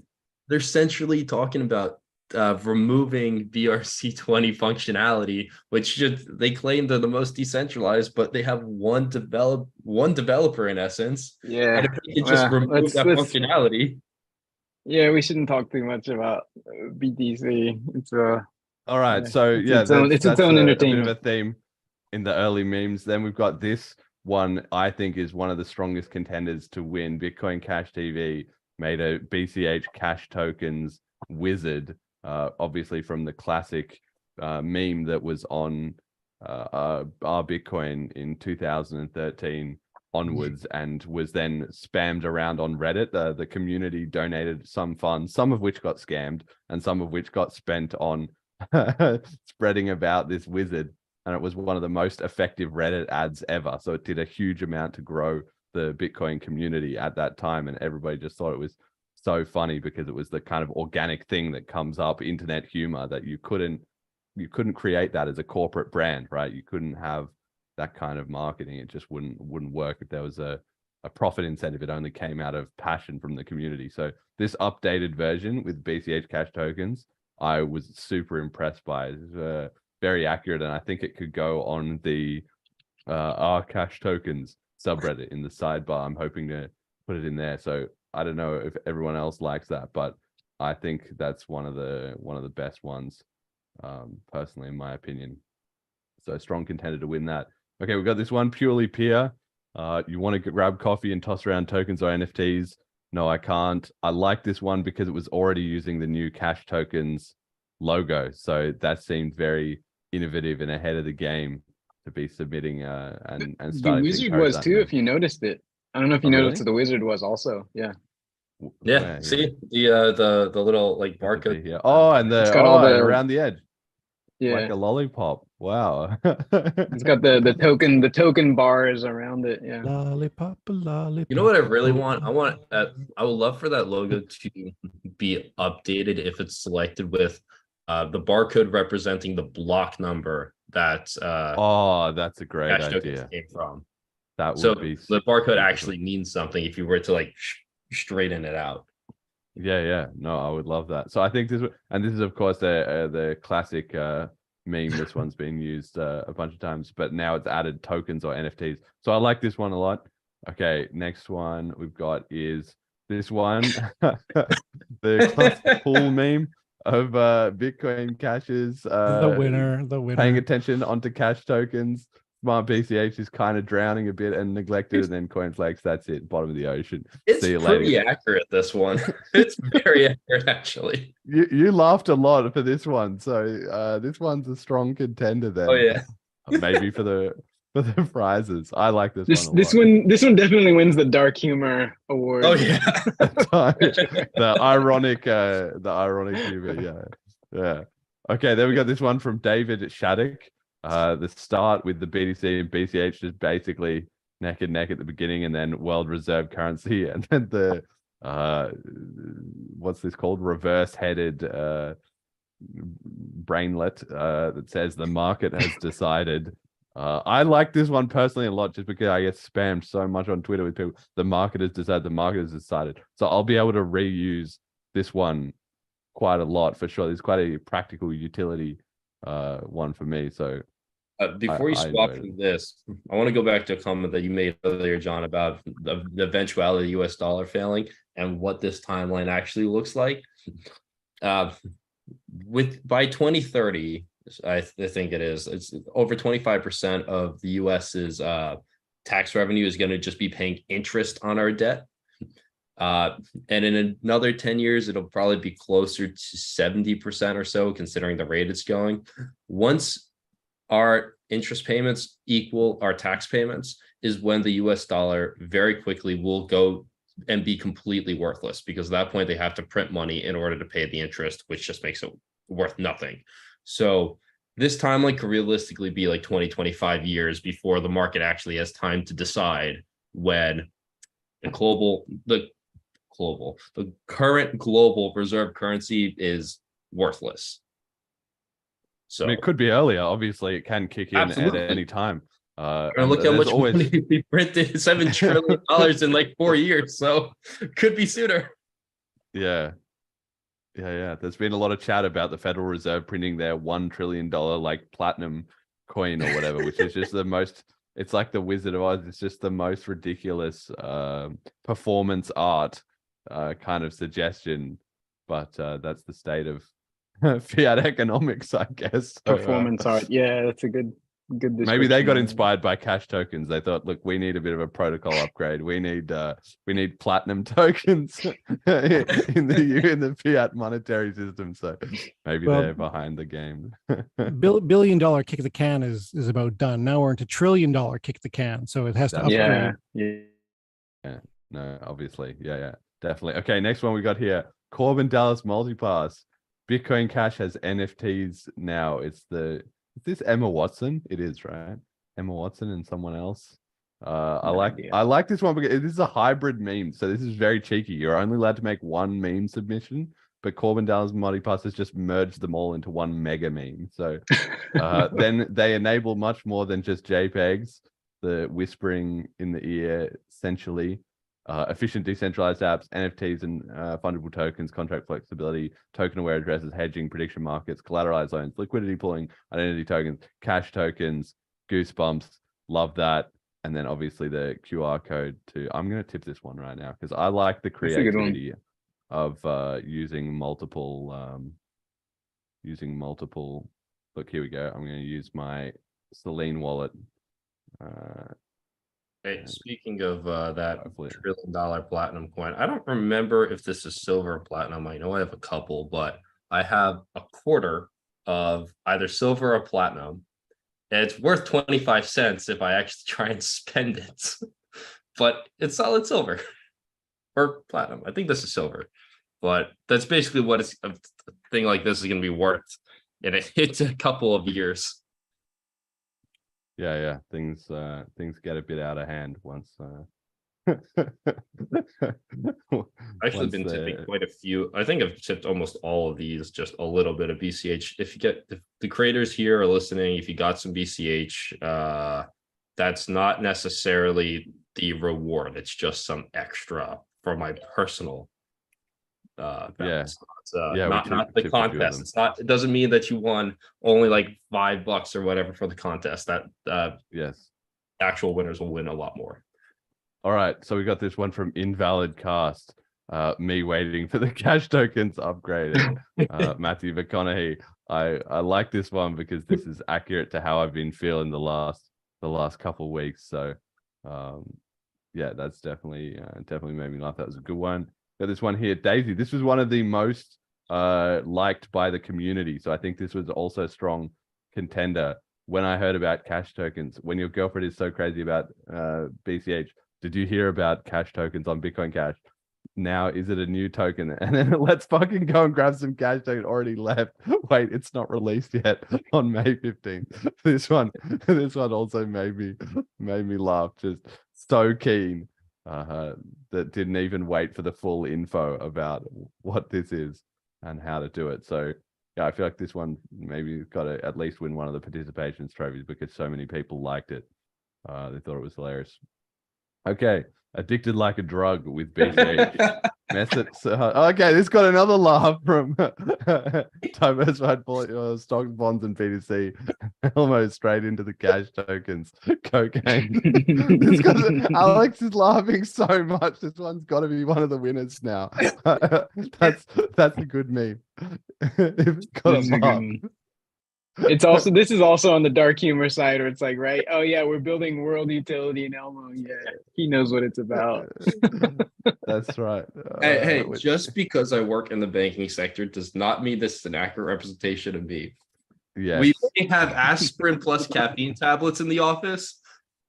Okay, but here's the thing, Alex. You really have to remember that the only thing that people use crypto for is buying illegal things, drugs. right? That's right. That's true. That's fair. Only. Aren't the illegal things the more fun things though? I'm pretty sure that's how. I don't know. I think eventually the direction that things are going, maybe just everything is going to be illegal one of these days.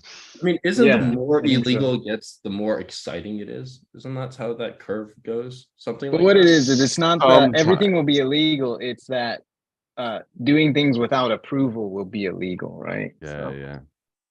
We're all going to be under the thumb. Classic. Let's seize control. Got this one from Cash Token Meme Hub. I think this actually can't win because I think they submitted multiple entries and the rules was only one. But I thought it was funny because I love this Vince McMahon meme of WWE. She had Flex Coin, she had SLP, she has 1000 BCH, she owns cash tokens. It's just going on. It's just getting more and more excitable. Then we've got Not this bad. one. There's a lot of people were making memes, like sexually themed memes with like their girlfriend, and that was clearly inspiring a lot of Cash is people. sexy, baby. I can't read it. It's too. The text is too It small. I says, can't read it. it says it's BCH time, babes. And the girl's like, oh, come on, baby, like come back to bed type thing. And then he's saying, no, it's BCH time over at the computer. So those were my favorite ones. So let's see which ones. I think this one has got to be definitely one of the winners. This one is disqualified for multiple entries. This one got a big laugh from Alex. So that one's got to be in the contenders. This one seemed to get a good response. That's a good one. This one, I like this one. Is anybody else convinced about this multiple meme format? I would say this is at least a runner-up. This Okay, is a definitely runner-up. Okay, one of maybe a them. runner-up. One This of them. one, I like this one a lot. This one This is got to good. be in there. That was maybe a runner-up. It's This one not got a big Cash love as Token. well. This is very good. Yeah. Okay, all right. Mine That too. one's your favorite. Okay. No, okay. A lot of people favoriting this one. I think this Okay. is probably the winner. That one. Okay. What about this one? Does other people like the Wizards? Are they repping the Wizards? Let's make this number 3. I think. You think this is the third best one? I think This it's. I one think is it's maybe the the second best. For me, it's the Wizard and then Elmo, because they're purely Bitcoin Cash related, right? Like they're not kind of derivative on BTC stuff. And the What about Wizards this is one? I like This it one is because a of the irony of it. This one Yeah. is I mean, it has coin flex, so I don't like it. So Duncanomics says the pool one. Like the pool is getting a lot of votes. Alex Elmo the best. Let's see. Let's go through the others real quick. Yeah. But Oh, the no, nice hang thing on, about hang on, the hang on. Wizards, the nice thing about the Wizards is that That's a good one. I think the Wizards is going to trigger more thought than the others, right? Like anybody who sees the Wizard will think, oh, this is totally derivative. And if they put more than like 2 brain cells, if they rub 3 or 4 That's brain never cells gonna happen. together, You can't rely right? on Maybe that. not.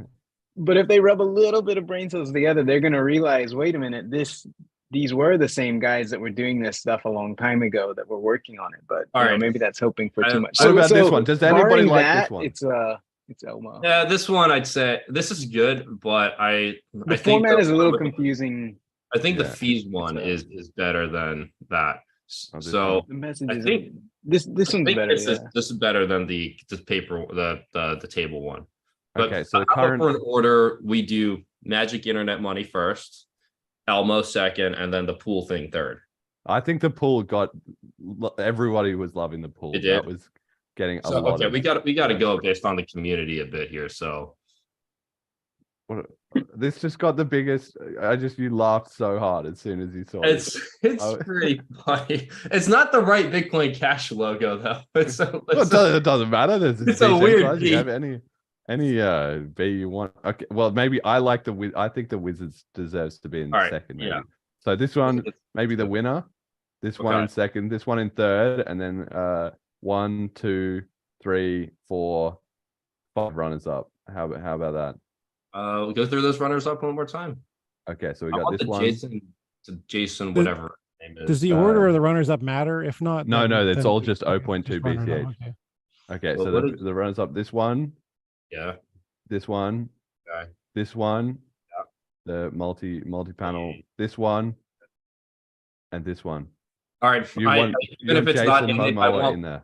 I'm gonna get the Jason, whatever his name is. I don't know actors. Yeah, this one. Even if it's not part of it, I'm gonna tip the 0.2 BCH for this one because I Okay. like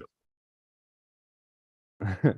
Most, I don't, yeah. Isn't it Momoa? Wait, Jeremy, go back. I need to scan the QR code. Okay. Wait, it's not. It's too bright. Wait. You can find they're all on the. I don't want it. Twitter It's thread. too much effort. Wait, you got to scroll down a little bit. You got to click it because it's in the corner and it's getting cut off by the round thing. There we go. All right, wait. I almost have it. Maybe it's gonna work. Fuck it. I'll find it myself. You're trying to do it, yeah. Trying to do it All right. in the window of a window. whoever's this won because I'm going to give you some. All right, so congratulations then to the winners here. Yeah, we Anavaria. just got Yeah. chastised from somebody in the audience that we didn't do the voting with cash tokens. So No, apologies but for next time, next year's upgrade. Bitcoin Cash TV coming in second with a truly historic meme. Mesut with a quality meme. Obviously, everybody can find these memes on the at BCH podcast, at the BCH podcast on Twitter, and you can tip the memes that you liked as well too. I want to shout out one more, which I'm gonna give a tip to. It didn't have an address on it, but it was the old James Bond one, Cash, Bitcoin Cash. Yeah, I like that Zapit also. Zapit also put in a good. Hang on a second. Let me just do this on a new tab so I don't lose which ones we already had here. Zapit also put in a really good meme that I want to give honorable mention to. They didn't put an address, so they were disqualified from winning, but they had this one. I like this one a lot. The Tom Hardy in Inception showing Joseph Gordon-Levitt how to use how to get some bigger artillery. He mentioned in the YouTube chat too that he made another version of this as a video if you can find it. Yeah, the video was pretty cool. Is it? Here we go. Oh wow, this one's got a QR code. Is there? Oh, there's the music. Guys, this stuff always just is terrible for me because I end up giving so much away, and I don't. I'm not made of money yet. Oh, smart contract being closed out. Wow, that's awesome. That is pretty good. I'm gonna have to tip this one now. Like that. We got a lot of really good ones. Yeah, we did get some good things, but there was a lot of BCH on the line once we had those extra submissions, right? I've got it should say somewhere in here. Yeah, the prize pool got increased. Yeah, here we go. So 1 BCH for first, 0.65 BCH for second, third 0.35, and then 5 times 0.2. So I'll follow up all those ones and I'll post the addresses, prove the transactions proving that we actually sent the money to those addresses afterwards. So thank you everybody who was part of the competition. I hope everybody has enjoyed that as well too. All right, Alex, take over for me while I send these winners their BCH. Oh, okay. Hold. Where are we? Oh, you know what? I'm going to do a shout out for Satoshi's Angels right now because this actually affects everyone. Again, super cool group helping sponsor this. Cheap Lightning, our beautiful cat, is part. They've been for a long time running a cashback campaign where if you share a purchase on Twitter or any other social that you made with Bitcoin Cash using the hashtag SpendBCH and tagging Satoshi's Angels, you can go and submit a quick form on their site and get up to 20% back on your purchase in Bitcoin Cash. It's something that I feel a little bit guilty because I've used it so much. I've tried to avoid using it now to leave more for other people, but it's something I definitely would recommend checking out. You can just go to it's satoshisangels.org or satoshisangels.com. If you go to satoshisangels.com, I'll post a link in the YouTube for the cashback campaign, but it's something I highly recommend you guys check out just to give some more awareness to both them and to BCH actually working as a currency. I mean, one of my favorite purchases was a few weeks ago for the new for John Wick Chapter 4. Went online, went to amc.com, purchased my tickets with Bitcoin Cash. It's way faster than using a credit card, no typing numbers in even, no waiting for a confirmation. And yeah, and then I got 20% back like a week later too. So it was a win-win and another win because obviously John Wick is fucking awesome. If you haven't seen it, pardon the language. You know, we're trying to keep PG here. Hopefully they don't censor me for that. But yeah, I mean, it's really easy to use. It takes a little bit of time, but you know, it's a good way to share with other people. So highly recommend checking it out. And I posted a link directly in the YouTube chat. Let's see. As So for as a chance to self promote. yeah, go for it. Does my site qualify for this as a proxy payment for I would think, but that's something I think Cheap Lightning would be better to answer that question. And it also, I mean, David, this might be a good time to start showing off some of, you can probably show off your thing, and then we can go show off a couple of the promoters of Bitcoin Cash throughout the globe. But Cheap Lightning, do you know the answer to that?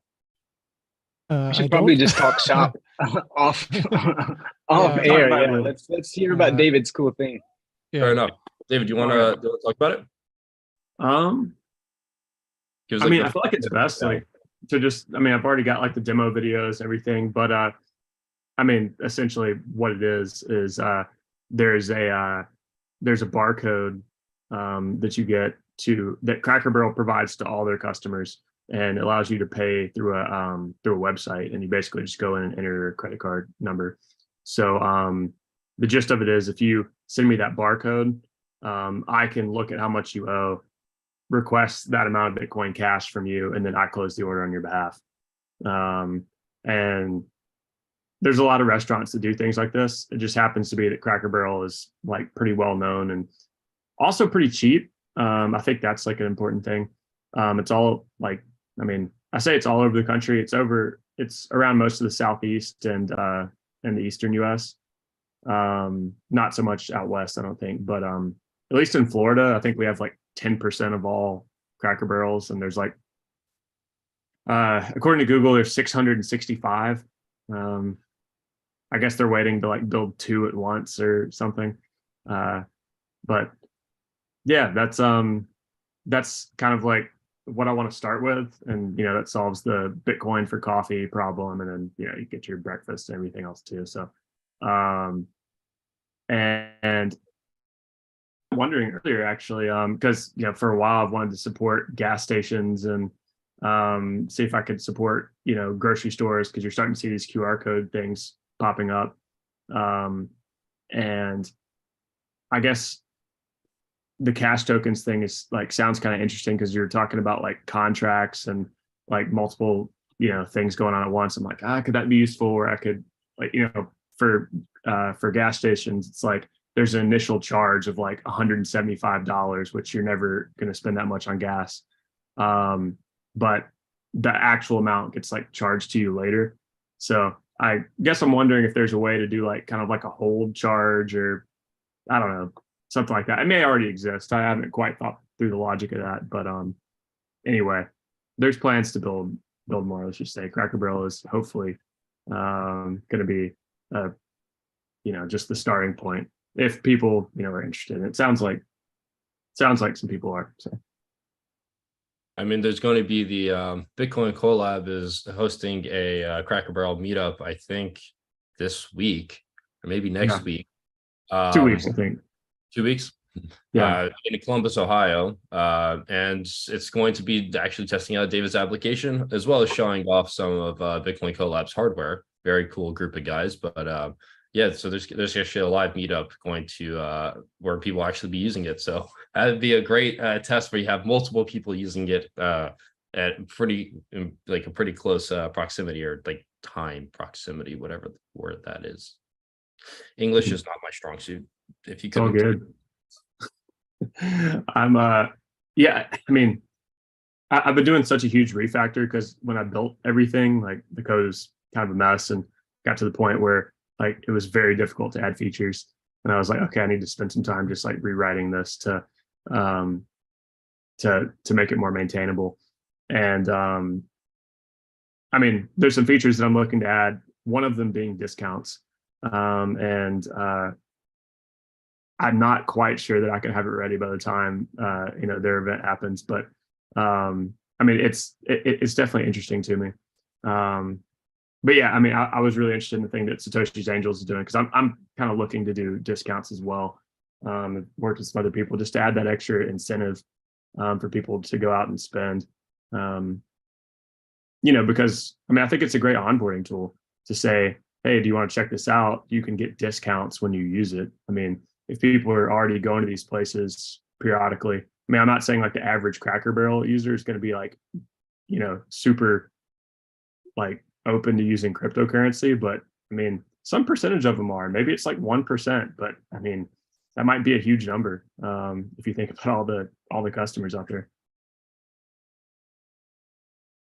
All right, awesome. I mean, David, I know I've said I'm going to test it out soon. It's just work has been kicking my ass, but for some reason I thought you already did. No, I unfortunately haven't had the chance, but I will be going at the latest this weekend on my way up to going up to, I don't know, Connecticut or Boston or something for a wedding. So I will test it along the way. There's one between like where you live and Connecticut and Boston. Yep. There's like 3 within like 30-35 minutes of me or something like that. Maybe Okay. like 45 minutes, and I love driving anyway. So what do I care? It's a great option. So I guess I didn't realize there was Cracker Barrel that far north. Oh yeah, no, there's Cracker Barrel freaking everywhere, man. Yeah, I mean, it seems like once you get out west, I you have don't see as I have a much. little bit of information that's generally useful for the upgrade. On the new cash token people are making, there's one that the guy named Bitcoin Cash Authis made. It's called the Emerald DAO. I don't know if you guys have heard about that, but there's this thing called the Emerald DAO, which is it's a very simplified DAO about kind of incentivizing people to just put money on the BCH chain. And if you take that one more step, it's kind of like incentivizing people to take their BCH and away from exchanges and do it themselves, do something themselves on chain, right? And the Emerald DAO is now working. So what happens is it's just for fun, but it's also a nice proof of concept of cash tokens and systems, not just making an NFT and then buying and selling it. So with this one, what you do is somebody puts money into a pot. They put money into the Emerald DAO pool, I think it's called. And then I think there's a limited number of people who can make these things called cash boxes. So there's a pool and you make a cash box and you put, like, for example, 1 BCH into it. And the pool will give you a little bonus, like, a 1% bonus. So it's literally like free money, right? It's like whatever you could call it, interest, however people want to think about it, but it's not interest. You put your money into the box and it pulls a little money out of the pool, and that money gets stuck in the box. And then after some time frame, I'm not sure what the time frame is, maybe it's like a year or something, or a month, I don't know what it is, but after that time frame, now you have this NFT that represents that box of money, and you can either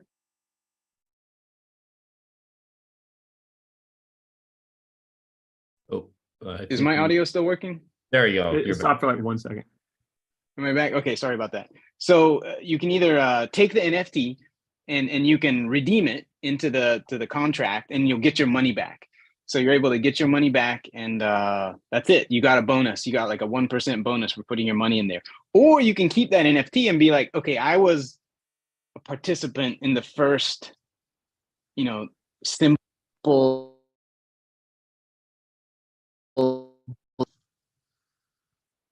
Sorry, can you hear me? Yes. We're losing. Sorry. Somebody keeps calling me and it's turning off my audio. I don't know how to block calls. Denial of service attack. Yeah, denial of service, exactly. So you can so you have a choice, right? It's like anybody who remembers alpaca socks, it's something like that. You can redeem your contract to get your pair of alpaca socks, or you can keep your NFT, which is worth, a few years later, like $300,000 or something, whatever, because it's just a, very unique point in history. So that's actually working right now. And this is working on main chain. It was working on the testnet, but now it's working on main chain. So what you do is you put money into your Paytaka wallet, and you have to have the Paytaka extension on, I think it only works on Chrome and Chromium. I'm not 100% sure, but you get the Paytaka extension for your web browser, and that's the one that I was talking about that looks something like MetaMask. So it looks a little bit like MetaMask, but so you get the extension, you install it, you put some money onto that, and it's a little wallet just like MetaMask, And then you go to this site, emerald-dao, emerald-dao.vercel.app, vercel.app. And yeah, and then you just click connect, which is similar to the MetaMask model of security. And then you agree to connect, and then you say mint new NFT, and you get your little NFT. And so this is your cash box. So you've now put money into the box. You got like a 1% bonus into it. And then, you know, whether it's a month or a year from now, you'll have the choice and the decision to make to, you know, oh, should I redeem my NFT and get my money back, or should I keep this little piece of history and hold it, you know, and prove to the world that, hey, I was there in the first DAO on Cash tokens. So yeah, you'd have to get the Peitaka extension, which I don't want to say exactly how to do that because I'm not sure the right answer to that, but maybe somebody else can get it and put money onto that, just a little bit, like 0.1 BCH or 0.11 BCH is enough. And then you go to this website, emeralddao.vercel.app. Anyway, so anybody who wants to participate in history, this is it. And this has a limited number of safety boxes that can be created. It has a I don't know what the limit is. Somebody's probably going to send me a message here in a minute, but I don't know right now. But you can limit 2,000. 10 or 20. What's that? Oh, it's 2,000. Yeah. It's 2,000. Okay. Yeah, the app is you like can having limit- some you issues can right now, so you can't actually mint right now. He's still working on ironing out. No, I did. I just minted one. I already did it. I got the second one. Oh, interesting. Okay. Yeah. So I have it. I have the 25th one on ChipNet, and I have the second one on. Damn, I wanted number 5, but it just got minted, and I can't mint them. I'm just getting rugged all day. Dude. That kind of stuff. Oh yeah, man. Yeah, man. I mean, I was here for the live stream, but I was really here for the Emerald. So anyway, yeah, I hope people will take a chance to participate in that. And this is a fantastic thing. If this is a good proof of concept, it also will work for the idea of, you know, hey, you know, get your shit off of exchanges and come do something real. You know, actually use the chain, do some commerce, do some business, do some savings, do something with it. You know, show that you're actually ready to use crypto. You're not just LARPing, buying and selling it on exchanges. So Emergent, can you share your screen and just show us the minting of the DAO, how exactly that worked? That sounds awesome. I'd have to do it with a shaky cam because I'm on my phone versus the desktop. Yeah. I could do that. I could probably do that. We gotta see this live on stream. How? All right. Hold on. Let's see if this works. Let me make the text and shit bigger here. See if that works. Okay, so I'm probably totally screwing up their interface here by making it zoom in and everything. All right, hold on, give me a minute. So I've also just sent off the prizes for the meme competition, so you can all see in the thread all those addresses have all been tipped with the correct amount. So thank you once again for everybody who is a part of that. Okay, here we go. Is that visible at all? Can you see that? Yeah, but we just need to get it the full screen on the. Jet, can you just, I guess, make his thing full screen?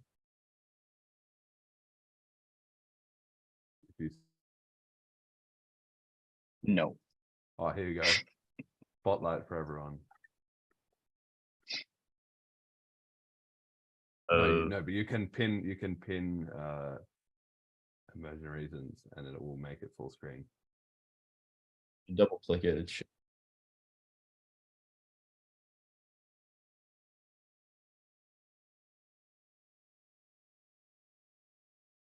I think that is Jeremy. Okay, there we go. All right. Oh, sweet. Okay. Yeah, we can see you, John. All right. Well, you don't need to read all the text. It's like blah, blah, blah. But this is the Emerald DAO. The address is up here, emeralddao.vercel.app. You probably can't read that. Yeah, and I've already got the Peitaka plugin here.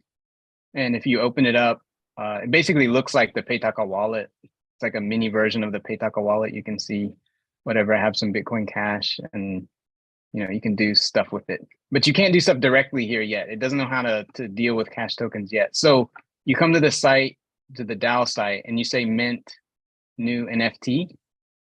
Well, first you'll have to connect, right? You do the connect thing, but I've already done that, and I'm not going to risk screwing it up. So I'm just going to hit the mint, and you'll probably recognize this if you've ever done. Oh shit! It came up over here. If you've ever done other stuff with MetaMask, it follows the same kind of model. Apparently dark mode is using dark text, but whatever. It's like a bunch of stuff. This is one of the problems with the MetaMask model is it'll show you all this stuff that's not really comprehensible to the humans. So anyway, it shows you blah, blah, blah, blah, blah. And you're like, yeah, I didn't pay any attention to the security, and I'm just going to YOLO all my money on this button. And you hit sign. Okay, you guys don't hide your pin. Let's not leak that to the entire internet. I'm back. I hit sign. Okay. Then your balance just went down. Yeah. It's probably gonna appear here. I don't know. Maybe it has some kind of issue right now. But yeah, I did this one earlier. So I got number 2 here. This was the first one that I did. And the second one will appear here. I'll reload or do something. I don't know. But yeah, it'll appear here. And once this works, you'll have it. It's on your wallet, right? So once all the wallets start being fluent with cash tokens, then it'll be pretty simple to just load this up in the Paytaka wallet or whatever. And I could either send it to an exchange, which is going to appear at some point, or I can just keep it on my wallet, whatever the case, and sort it out later. Yeah, so if anybody wants to participate, get the Paytaka plugin. Ask them how to do that, because I'm not sure, and then come here to the site and you can mint one of these. If you want some help with it, just go to the Cash Tokens Telegram.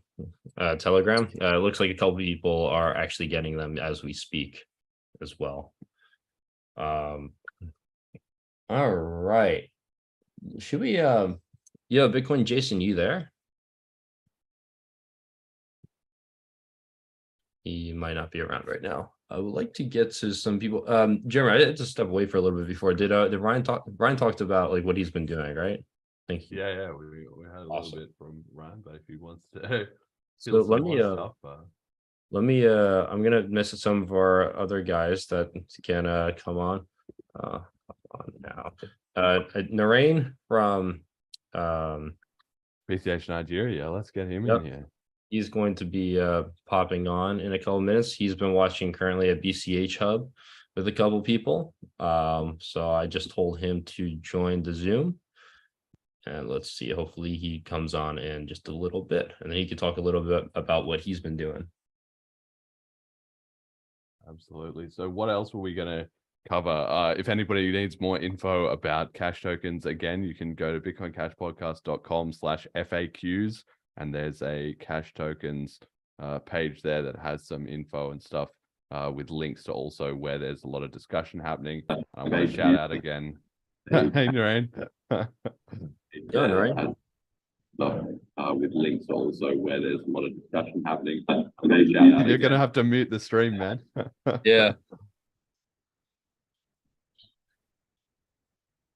Anyway, if everybody can go on reddit.com/r/cash tokens, CASHTOKENS. Narain, welcome to the stream. Good to see you. Yeah, hello everyone. Hope I'm audible. Yep, coming through loud and clear. Okay, that's good. Hello everyone. It's nice to meet you all. It's also amazing to be here witnessing history as well. So yeah, we have seen cash tokens gone live. It's amazing.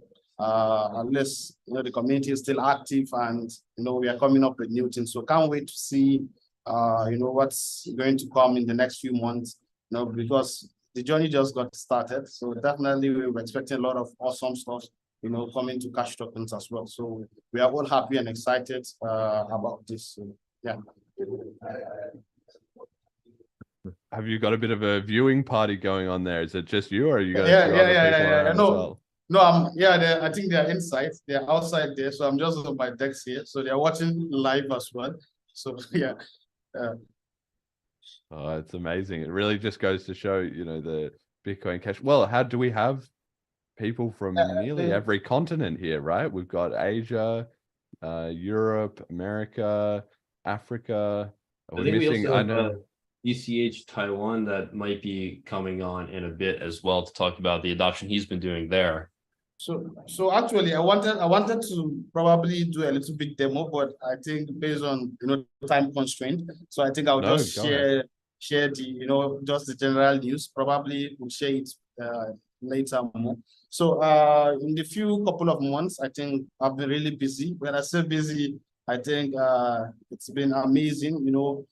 Getting recognition for the whole work we have been doing so far throughout the past years. So I think this community deserves all the praises, because had it been I haven't joined this community, I wouldn't have gotten all the recognition and all the support we have been doing to the country at large. So recently, if maybe you have been following me on Twitter, I've made a post whereby blockchain is now free to be used in Nigeria. Like the government, has created a policy, and I'm very happy to be part of, the team that's the stakeholders.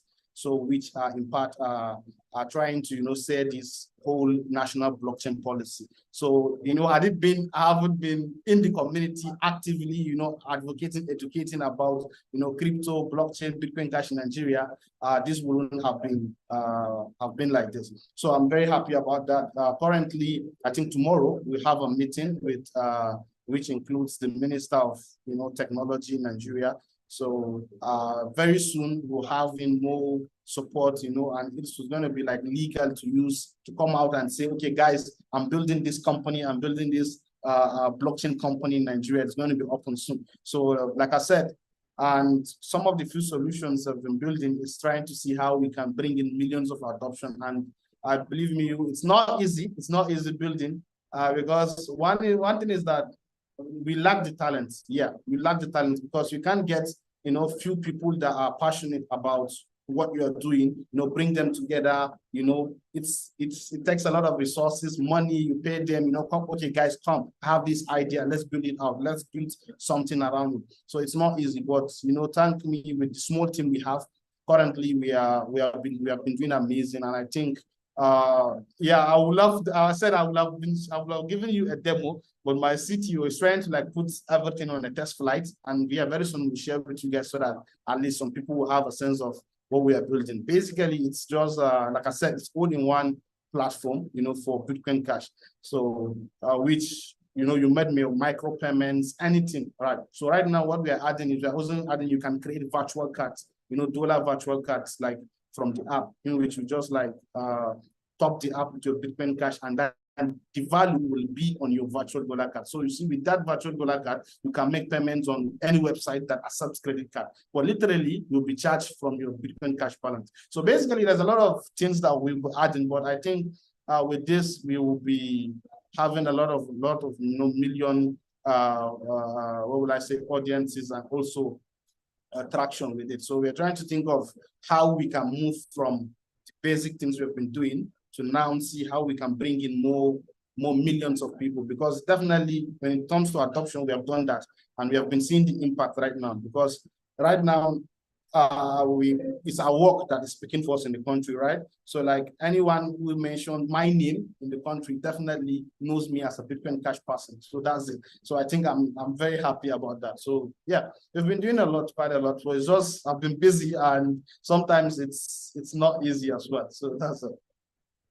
Keep up the good work. One question I wanted to ask is, I've been seeing a lot of people talking in different podcasts on Twitter and so on and so forth about Bitcoin, in the BTC community. They also say Nigeria, it's going off, Bitcoin is really popular there. So I was wondering if you could talk to, is it actually the case that on the ground, Bitcoin Cash is kind of winning, and they've just heard, in Nigeria, Bitcoin is doing well. One thing is that one thing about people is there's a hype. When I say there's hype, yes, people don't actually use it as that much, you understand? So maybe let's say transaction on exchanges, yeah, I think people invest, look at it as investment, investment asset. But then when it comes to real life utility, definitely no one uses that. So we are the ones trying to push people, educate people. Okay, guys, you can use Bitcoin Cash to buy something. You understand? But literally nothing that happened. And then one thing is that, that's why BTC gets the most attention is because I think most of the BTC people have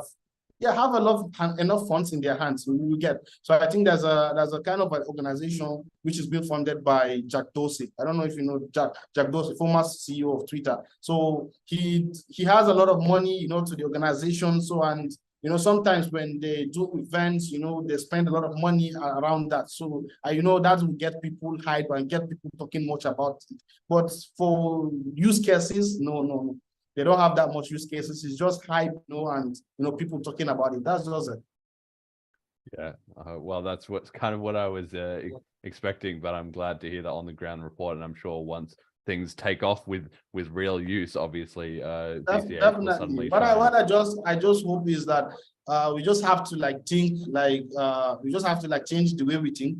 Try to say, okay, now let me think as an entrepreneur, how can I bring in more people? Do you understand? Yes, we've done the education works, and I think, but how can we make people use this? Do you understand? I think that's how we need to change start thinking. How can we make people use Bitcoin Cash? How can we incentivize them? Like, okay, come and use Bitcoin Cash. Bitcoin Cash is better. It is better than BTC. Why? We have to show them all this, clearly so that they get to understand. And yeah, that's awesome. Wow, amazing work. Does anybody else have any questions for Narain? Yeah, I don't know. Imagine is here because I don't know if you see one of the reasons I think I was talking to your DM few days ago regarding an event that I would love Bitcoin Cash to be there to participate. So you see, one of the things that how you said BTC has been mentioned, they take advantage of stuff like this. Do you understand? Example now, I'm very sure that if a BTC guy would see this event, definitely BTC they can call themselves an open source technology as well. So they might be able to go and sponsor the event. They'll be everywhere. You see pictures, they'll see their logos at the event. So definitely to be in the news, we get. So had it been, let's say, if we from Bitcoin Cash can take advantage of all these, media appearances, all these things. Definitely people will talk about it. A country like Nigeria is around 200 something million people. People are every day on social media. So they'll see it and they'll talk about it. So these are kind of the small advantages that if we can find a way to be taking advantages of all these things, definitely it will be of a great help as well. So that's it. Yeah, no, it's definitely super important for us to try and represent at some of these things, especially as crypto is breaking more into, less about crypto meetups and, like you said, related stuff like open source meetups or technology meetups or co-working spaces or finance and economics discussion groups, like any of that stuff. It seems like it's now got to a point in the world where crypto has been accepted enough by the broader population that if you bring that stuff up, people will be interested and engaged with it. They won't just say, oh, that's a scam, or go away or anything like that. The people who are skeptical have kind of got the mindset now that they need to just pipe down and listen a little bit rather than immediately trying to shut you out of the discussion. So yeah. You see, one thing is that is those are I came to understand is, in countries like in developing countries, let's say in America, you can decide to say you can use crypto even if the government do not accept. But in countries like Nigeria, in Africa, when the government come and say, okay, you guys should not use this, people will have this fear. You understand? Okay, what if I use this, I might be doing something illegal. But now I think that the whole government is talking about it and the government said now it's free.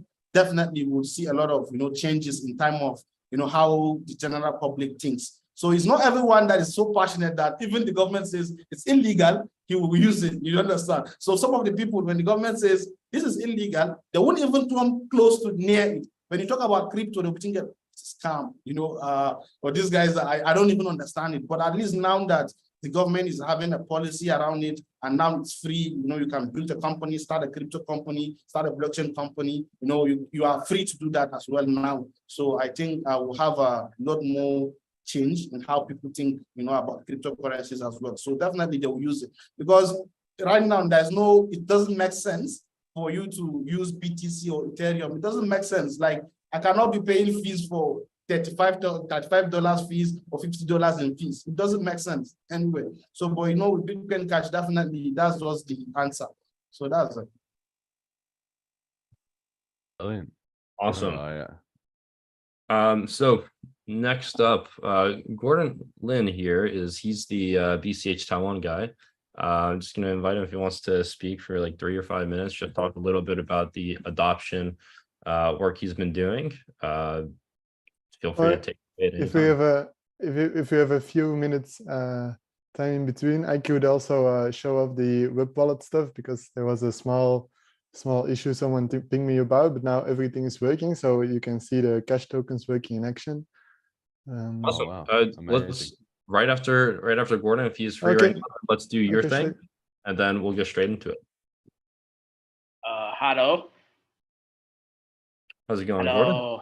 Hello, Gordon. Yes. Yes. So what should I talk about Taiwan adoption now? Go for yes. it. Yeah. But we just begin 1 year. 1 year ago, we just begin to teach people how to use Bitcoin Cash in their business. And actually, I have businessmen. I have 3 e-commerce e-shop to I accept the Bitcoin Cash in my website. Yeah, and now Taiwan around 40 business they accept Bitcoin Cash, and we still try to promote it in the future. We have a roadmap about sponsor a battle rapper battle, and we will have a sponsor with them to teach people how to use. And now just I still working about this one. That's pretty cool. Okay. I'm excited to see that event. That'll be pretty sweet. If you guys haven't seen, definitely follow him on Twitter. I can post his Twitter in the chat. But he's been doing some really cool adoption. As he said, 40 businesses already in the last year. He's got some pretty cool like custom Bitcoin Cash like neon signs and otherwise that these businesses now are showing. It's pretty cool stuff. So I highly recommend you guys follow him on Twitter.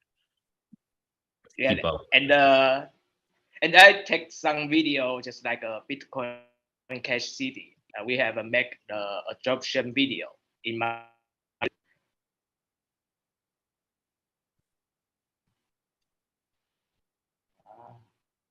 think we may have the audio cut out.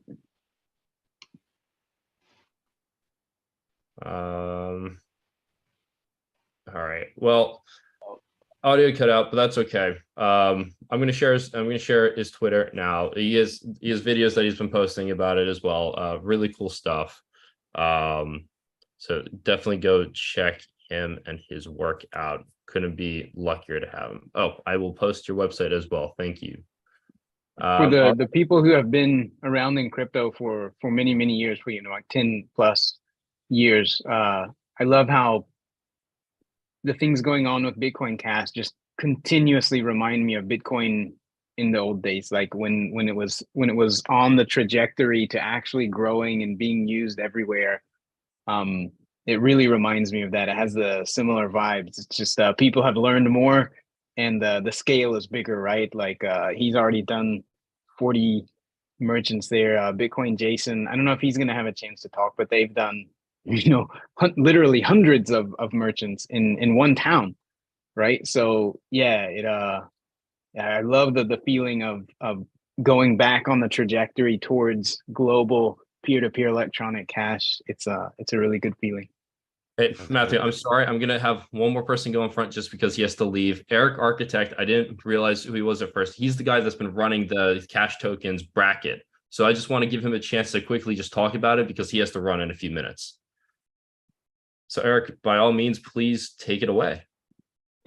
Thank you. I'm sorry for my voice. I'm a little down under the weather. Awesome discussion. I didn't want to interrupt sooner. The bracket is more of a fun, a little cat herding process, I would describe. We have a very good chip process for all the formal decisions. And in terms of something, as we've seen with the meme votes and kind of a community thing, we started discussing logos for cash tokens at some point in March, because we realized that we'll need something in QR codes in the wallets. We'll probably need something on the website on the cashtokens.org. We'll need to have something for the subreddit and Telegram group. And so there were a bunch of ideas flying around, and at some point just became a little bit too overwhelming to actually track and understand what has legs and what seems to have community interest. People tend to respond to what they like and be vocal about it, but it's difficult to quantify. So with the members of the our Cash Tokens Telegram group, we got an idea that we'll organize a bracket to run for 31 days, and we'll have a KO knockout elimination process. So every day there'll be a simple decision, two logos to vote on, and even if you didn't like any of them, at least you could choose a lesser of two evils, and throughout that process determine who the winner is. And it looks like because we just voted, it looks like we have a winner. It's a beautiful logo that was actually done as a collaboration with a Reddit user. I've never met them. DO5C. They submitted an idea that they've developed a while. We actually had it already running in the first round, and then we had a kind of I would say like a wild card vote. We're deciding whether to let in 3 different newer improved logos in, and this was one of those 3, and it made it all the way to the final. I'm going to well, stop the vote. It seems to be quite a decisive. Last time I checked, it was 61%. That logo is an extension on Bitcoin Cash. It's a wrapper, a layer around it. It looks like a poker chip. We've had to discuss it with the tokens. There is currently a barcode that reads cash tokens, but I like the idea. We can certainly revise that at the block number. Good question: is it the block when it was activated, or is it the block that it would be the very first block with an actual first transaction? So I don't know. Well, that's a question for you as well. Probably the first block with cash tokens, though. I'd say John or Matt, with you, or you guys are the best ones to answer what you think is the better block number to have as that barcode. Yeah, I think the first one with cash tokens transaction probably. I'm not sure if there's a number already in the image icon, but there is none as of now. Right now, it just okay, says cash okay. tokens. Okay. But since this logo has been bouncing in between, I think there were like 2 or 3 iterations. I provided some feedback to the Reddit user, and they were very responsive. They provided some files that I couldn't use on my computer. I guess I have a older version of Adobe stuff, but anyways, I was able to work with the rasterized version and do a few minor tweaks, and now I'll have to make a proper vector of that, and so I'll be able to change the barcode. I guess that we'll have another vote for the next 24 hours. What should the barcode say? Well, should it just say what are we saying right now? Cash tokens, or should it be just a number, or both cash tokens and number, or something else? So, stay active. Keep an eye on the Telegram groups, and it's great that this way community that is less technical gets to have their input as well. And I think overall there was definitely more than 10 people that have been contributing to the logos since March. So I definitely to saw that people liked submitting logos and voting on them. So thanks for taking initiative. Yeah, it's a little bit of a, not, I wouldn't say crucial, important, but at the same time, it's good to have a uniform language. And the good thing about this cash tokens logo is that it also introduces a secondary color. So I guess as different projects are looking at Bitcoin Cash and just the green, now we'll have a dark royal purple as well. So we have a little bit of an accent color to work with as well. That's awesome. Eric, the stuff you've done has been absolutely incredible. It's been amazing to follow. Thank you very much for running that. Yeah, it's been amazing. Watching it in the Telegram group, I've been voting, and it's been super fun, and it's just such a simple but such an effective idea. And if the community adopts that logo, then you'll have been the one who's helped to get that going. So that would be historic for the rest of the time. Amazing. Great, thank you. All right, Matthew, take it away. Oh, thank you. So yeah, people asked earlier if I could do a demo, but then I went dark for a bit because there were some problems. We were checking the block explorers, and like every upgrade, some block explorers upgraded their nodes and some didn't. So the links to the block explorer were not working, but now everything should be working. Can I share my screen to show? Okay, so let's try this, share my screen. Okay, can you all see what's going on here?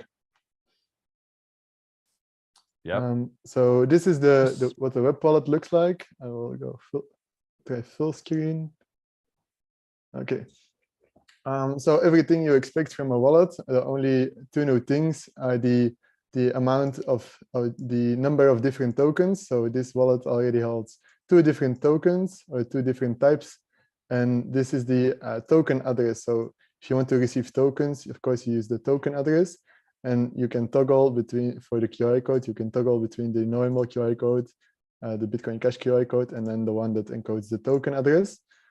And then this is how the tokens display. So it uses the same blocky icons that Electron Cash uses, and the token IDs are very long, so they're abbreviated, but you can copy them with these buttons. You can see this is an example with fungible tokens, and this minting NFT. So minting NFT has some extra options, namely they can mint extra NFTs. So if you fill in this, for example, if you fill in a commitment field, or you can fill in a number, then you can mint a bunch of NFTs at once. And I think you can mint like 1,000 NFTs in one transaction, and then it gets to the maximum transaction size. I also added the option to burn the NFTs. You can, of course, burn any token, but for minting NFTs, it's important that you can do that if you, for example, make an NFT collection, then you can prove to people that there will never be more NFTs than minted already. And yeah, the send and info. So for example, the info, it takes a while because it fetches the metadata from the chain graph instance.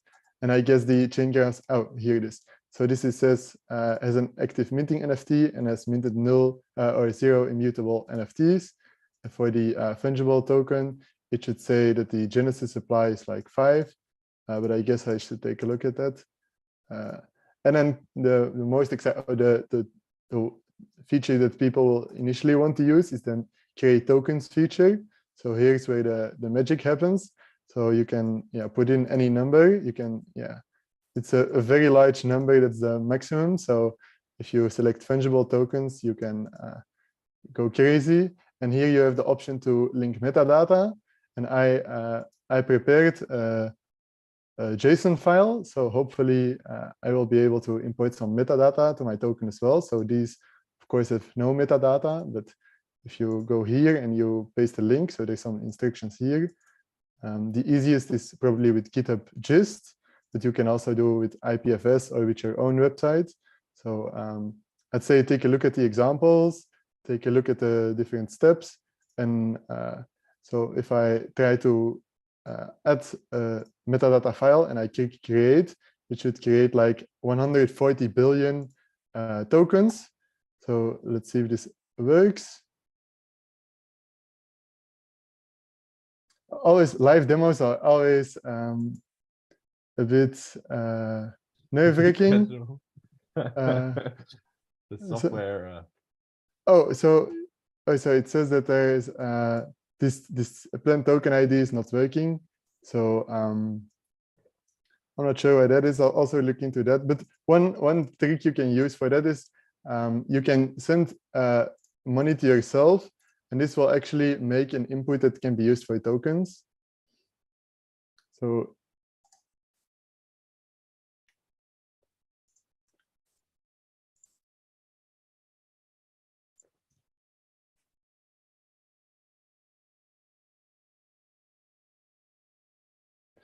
I'm never doing live demos again in my life. This is a software developer's nightmare. It never works on. That's the general rule. Yeah. Yeah. No Everyone who's live ever had to demo demos. anything knows exactly how it goes. And like, I have no idea why this is not. All right. Well, by the time anybody else gets around to giving it a go, Yeah, exactly. Then it will be working. It'll be fixed. It'll work for them. Oh, one other thing I can show off is the dark mode.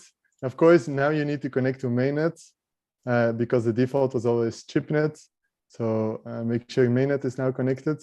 And I guess I will go back in dark mode, looking for what these problems are so everybody else can start minting tokens. But it worked for me previously.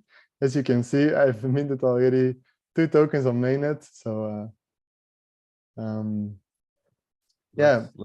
So thanks for checking this out, and I'll fix the issues and report back when it's working. And also, if people try it in chat or are watching the live stream, please also try it. So I think the URL was posted. So it's cashtokens-wallet.app, and you can fund it with. Please try with a small amount of money first.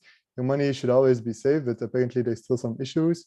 So, and let me know if it's working for you or if other people also encounter problems. So any feedback is welcome, but I'll make sure these things are fixed. Yeah, wow.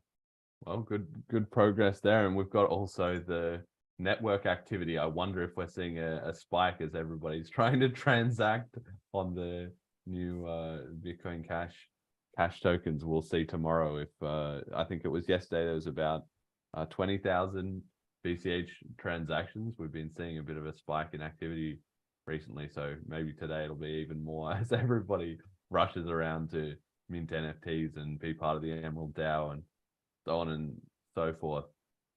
Alex, I don't know if you had something else you wanted to discuss, but was also worth mentioning now that we've been live for quite a while. There was some thought about what might be the upgrades for next year, right? In 2024. Obviously, we were hyping up before the chip process and how it takes a long time and a lot of discussion. So for people who have seen this is really cool and they want to get involved in the next batch of changes, I think 2 of the things that are most sort of desired or that there's already some work on is to have perhaps an adaptive block size limit. I know that Bitcoin Cash Audit has been working on that, so the maximum block size would just creep up slowly over time as miners put in more and more transactions, so that we didn't need to coordinate on that anymore. And the other thing was UTXO commitments, so that the miners were actually validating the current set of available coins on the network every block, and that would mean people could spin up nodes from the current point and then backfill the data, which would make scaling a lot easier rather than having to sort of start at block 1 and go to block 700,000. Instead, you could just start with block 700,000. You're already rolling, and your internet connection can obviously fill in the rest over time. And you can also more effectively run pruned nodes. So and don't forget about the potential chip to move the upgrade day to the closest Saturday. Wouldn't it be the closest Saturday? Can't be the closest Sunday, right? Or well, I feel Sundays, so it's more difficult because for some people it ends up being like midnight to Monday. So at least Saturday gives the buffer for everyone, I think. But that's the point of the chip. People disagree. Exactly. What time? 12 midday UTC on the closest Saturday, perhaps, or something like that. That would be Friday night for people in. I think I don't know. We need to take a little world map and see what time zones we're overlapping where, you know. I think 12 UTC is midnight in Australia, or pretty close to it. Something like that. It would be midnight Saturday night, yeah. One cool thing going to if adaptive block size is actually done is it could essentially eliminate if anyone complains for whatever reason that, oh, we don't have big enough blocks. Well, that essentially is the scaling issues, that it will increase the max block size as needed while still keeping protections in place. So I think that would be a very cool thing. We don't know if it's going to happen yet. No one knows what's happening for 2024 yet, but I think that'd be very cool. And then also fast sync or UTXO commitments.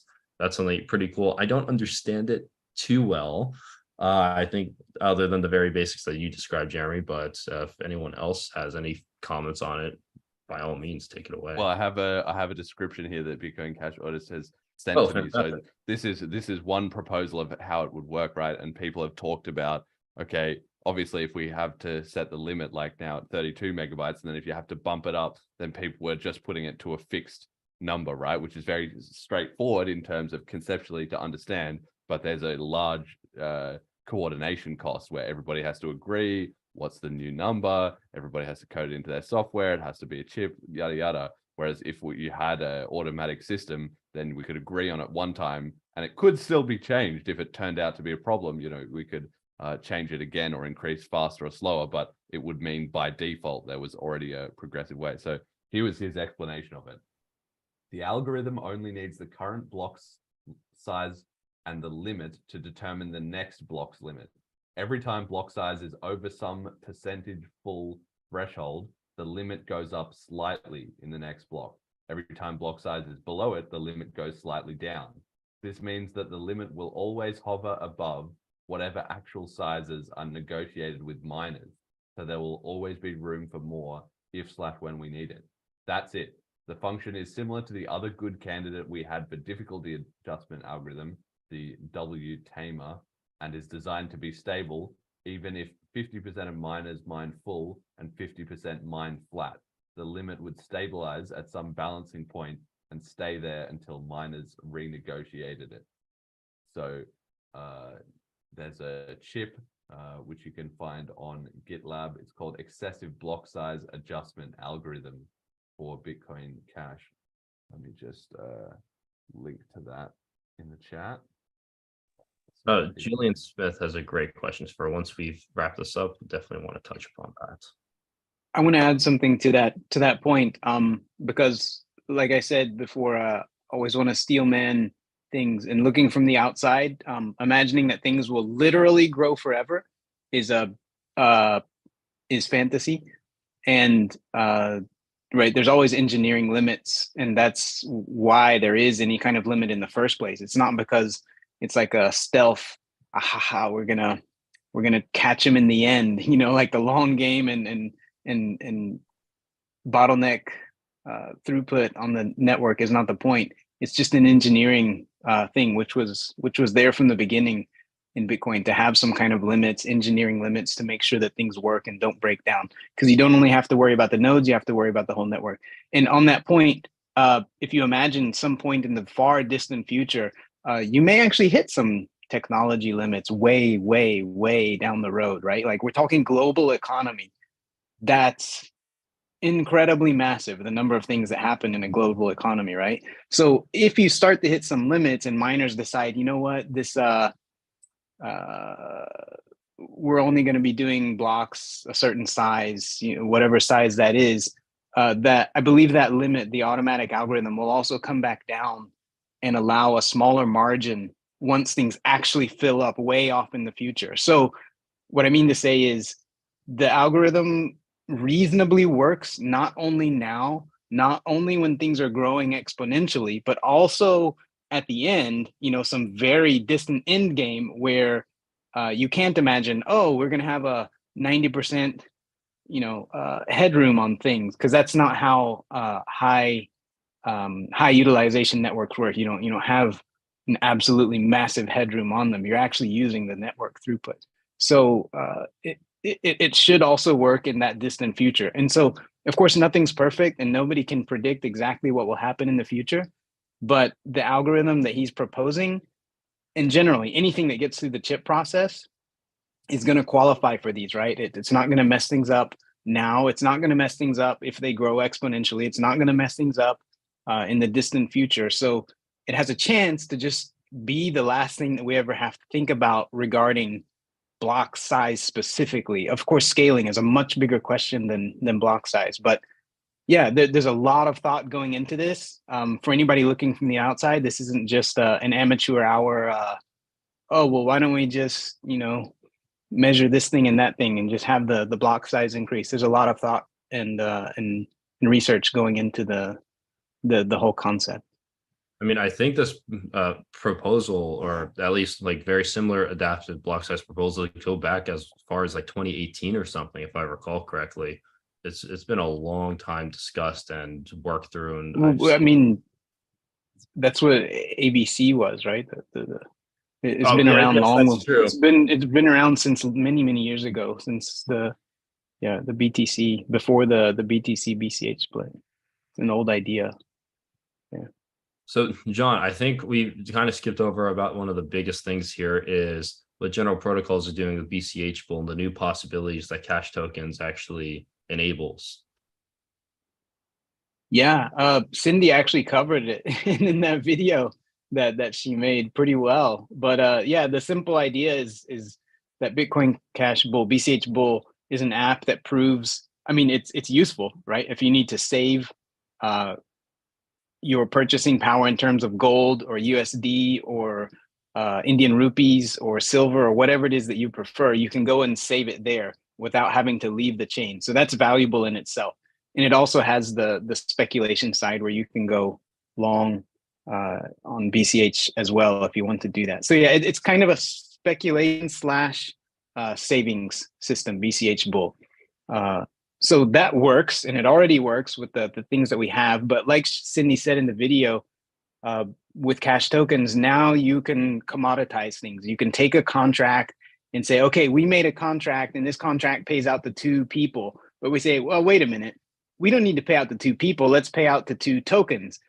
And now we just take those tokens and throw them on a market, and you can buy and sell the outcome of this contract completely independent.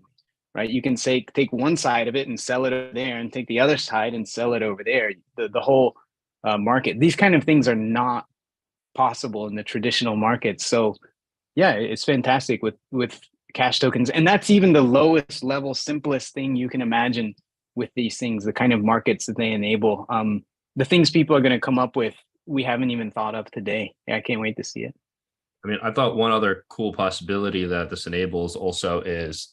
It doesn't really make much of a difference right now at current price levels, but in the potential future, cash tokens enables a type of fractional Satoshi where you could be trading amounts of BCH that are less than 1 Satoshi in token as a token, which don't know what that might do now, but if prices end up skyrocketing, now you actually have you can split into even smaller values for any kind of micropayments or advertisers or whatever else it might be. So there's a lot of possibilities there as well.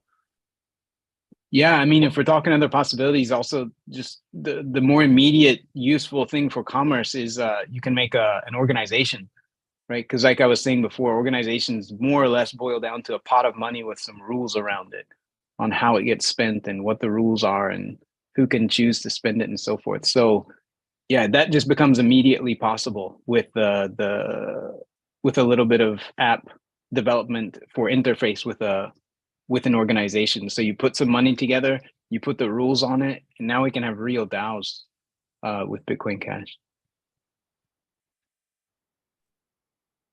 All right. I just joined one right now, actually, now that you mention it.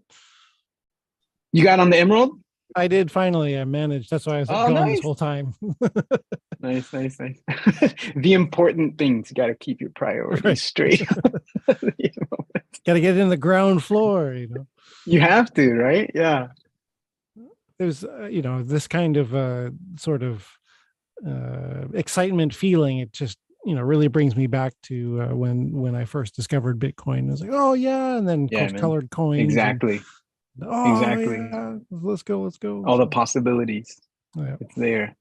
And there's more possibilities coming, right? There's the Paytaka is releasing their NFTs. Like it's not a groundbreaking thing, but I mean they're having an NFT collection that you can I think mint on chain at the end of the month, I think is when they're doing it. So they're doing like a standard NFT collection, but that's all going to be on Bitcoin Cash main chain.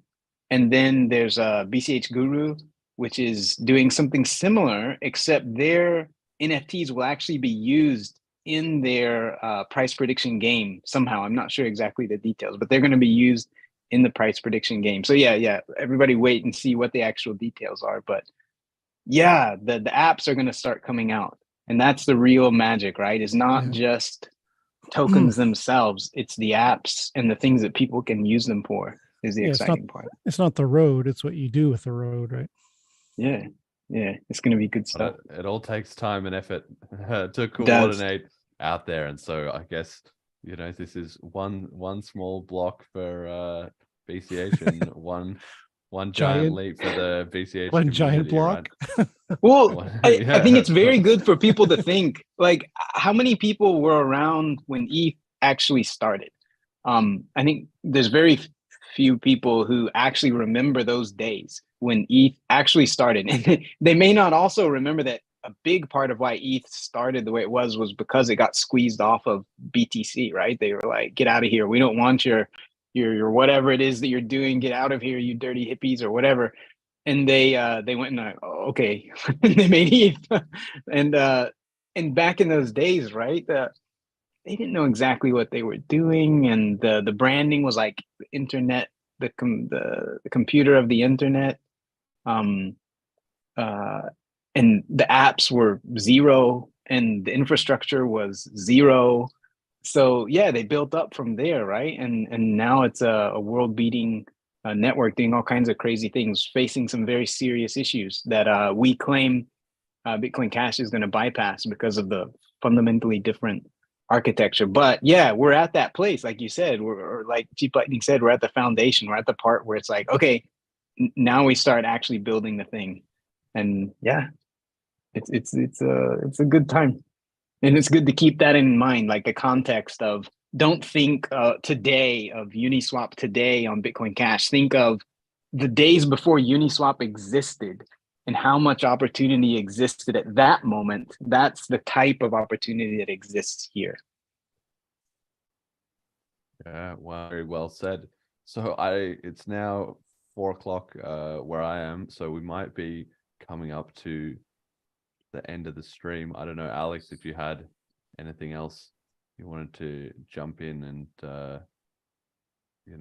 do, but I think we've just about run out of our prepared segments. Yeah, nothing much, but hello. Yeah, imagine. Hello.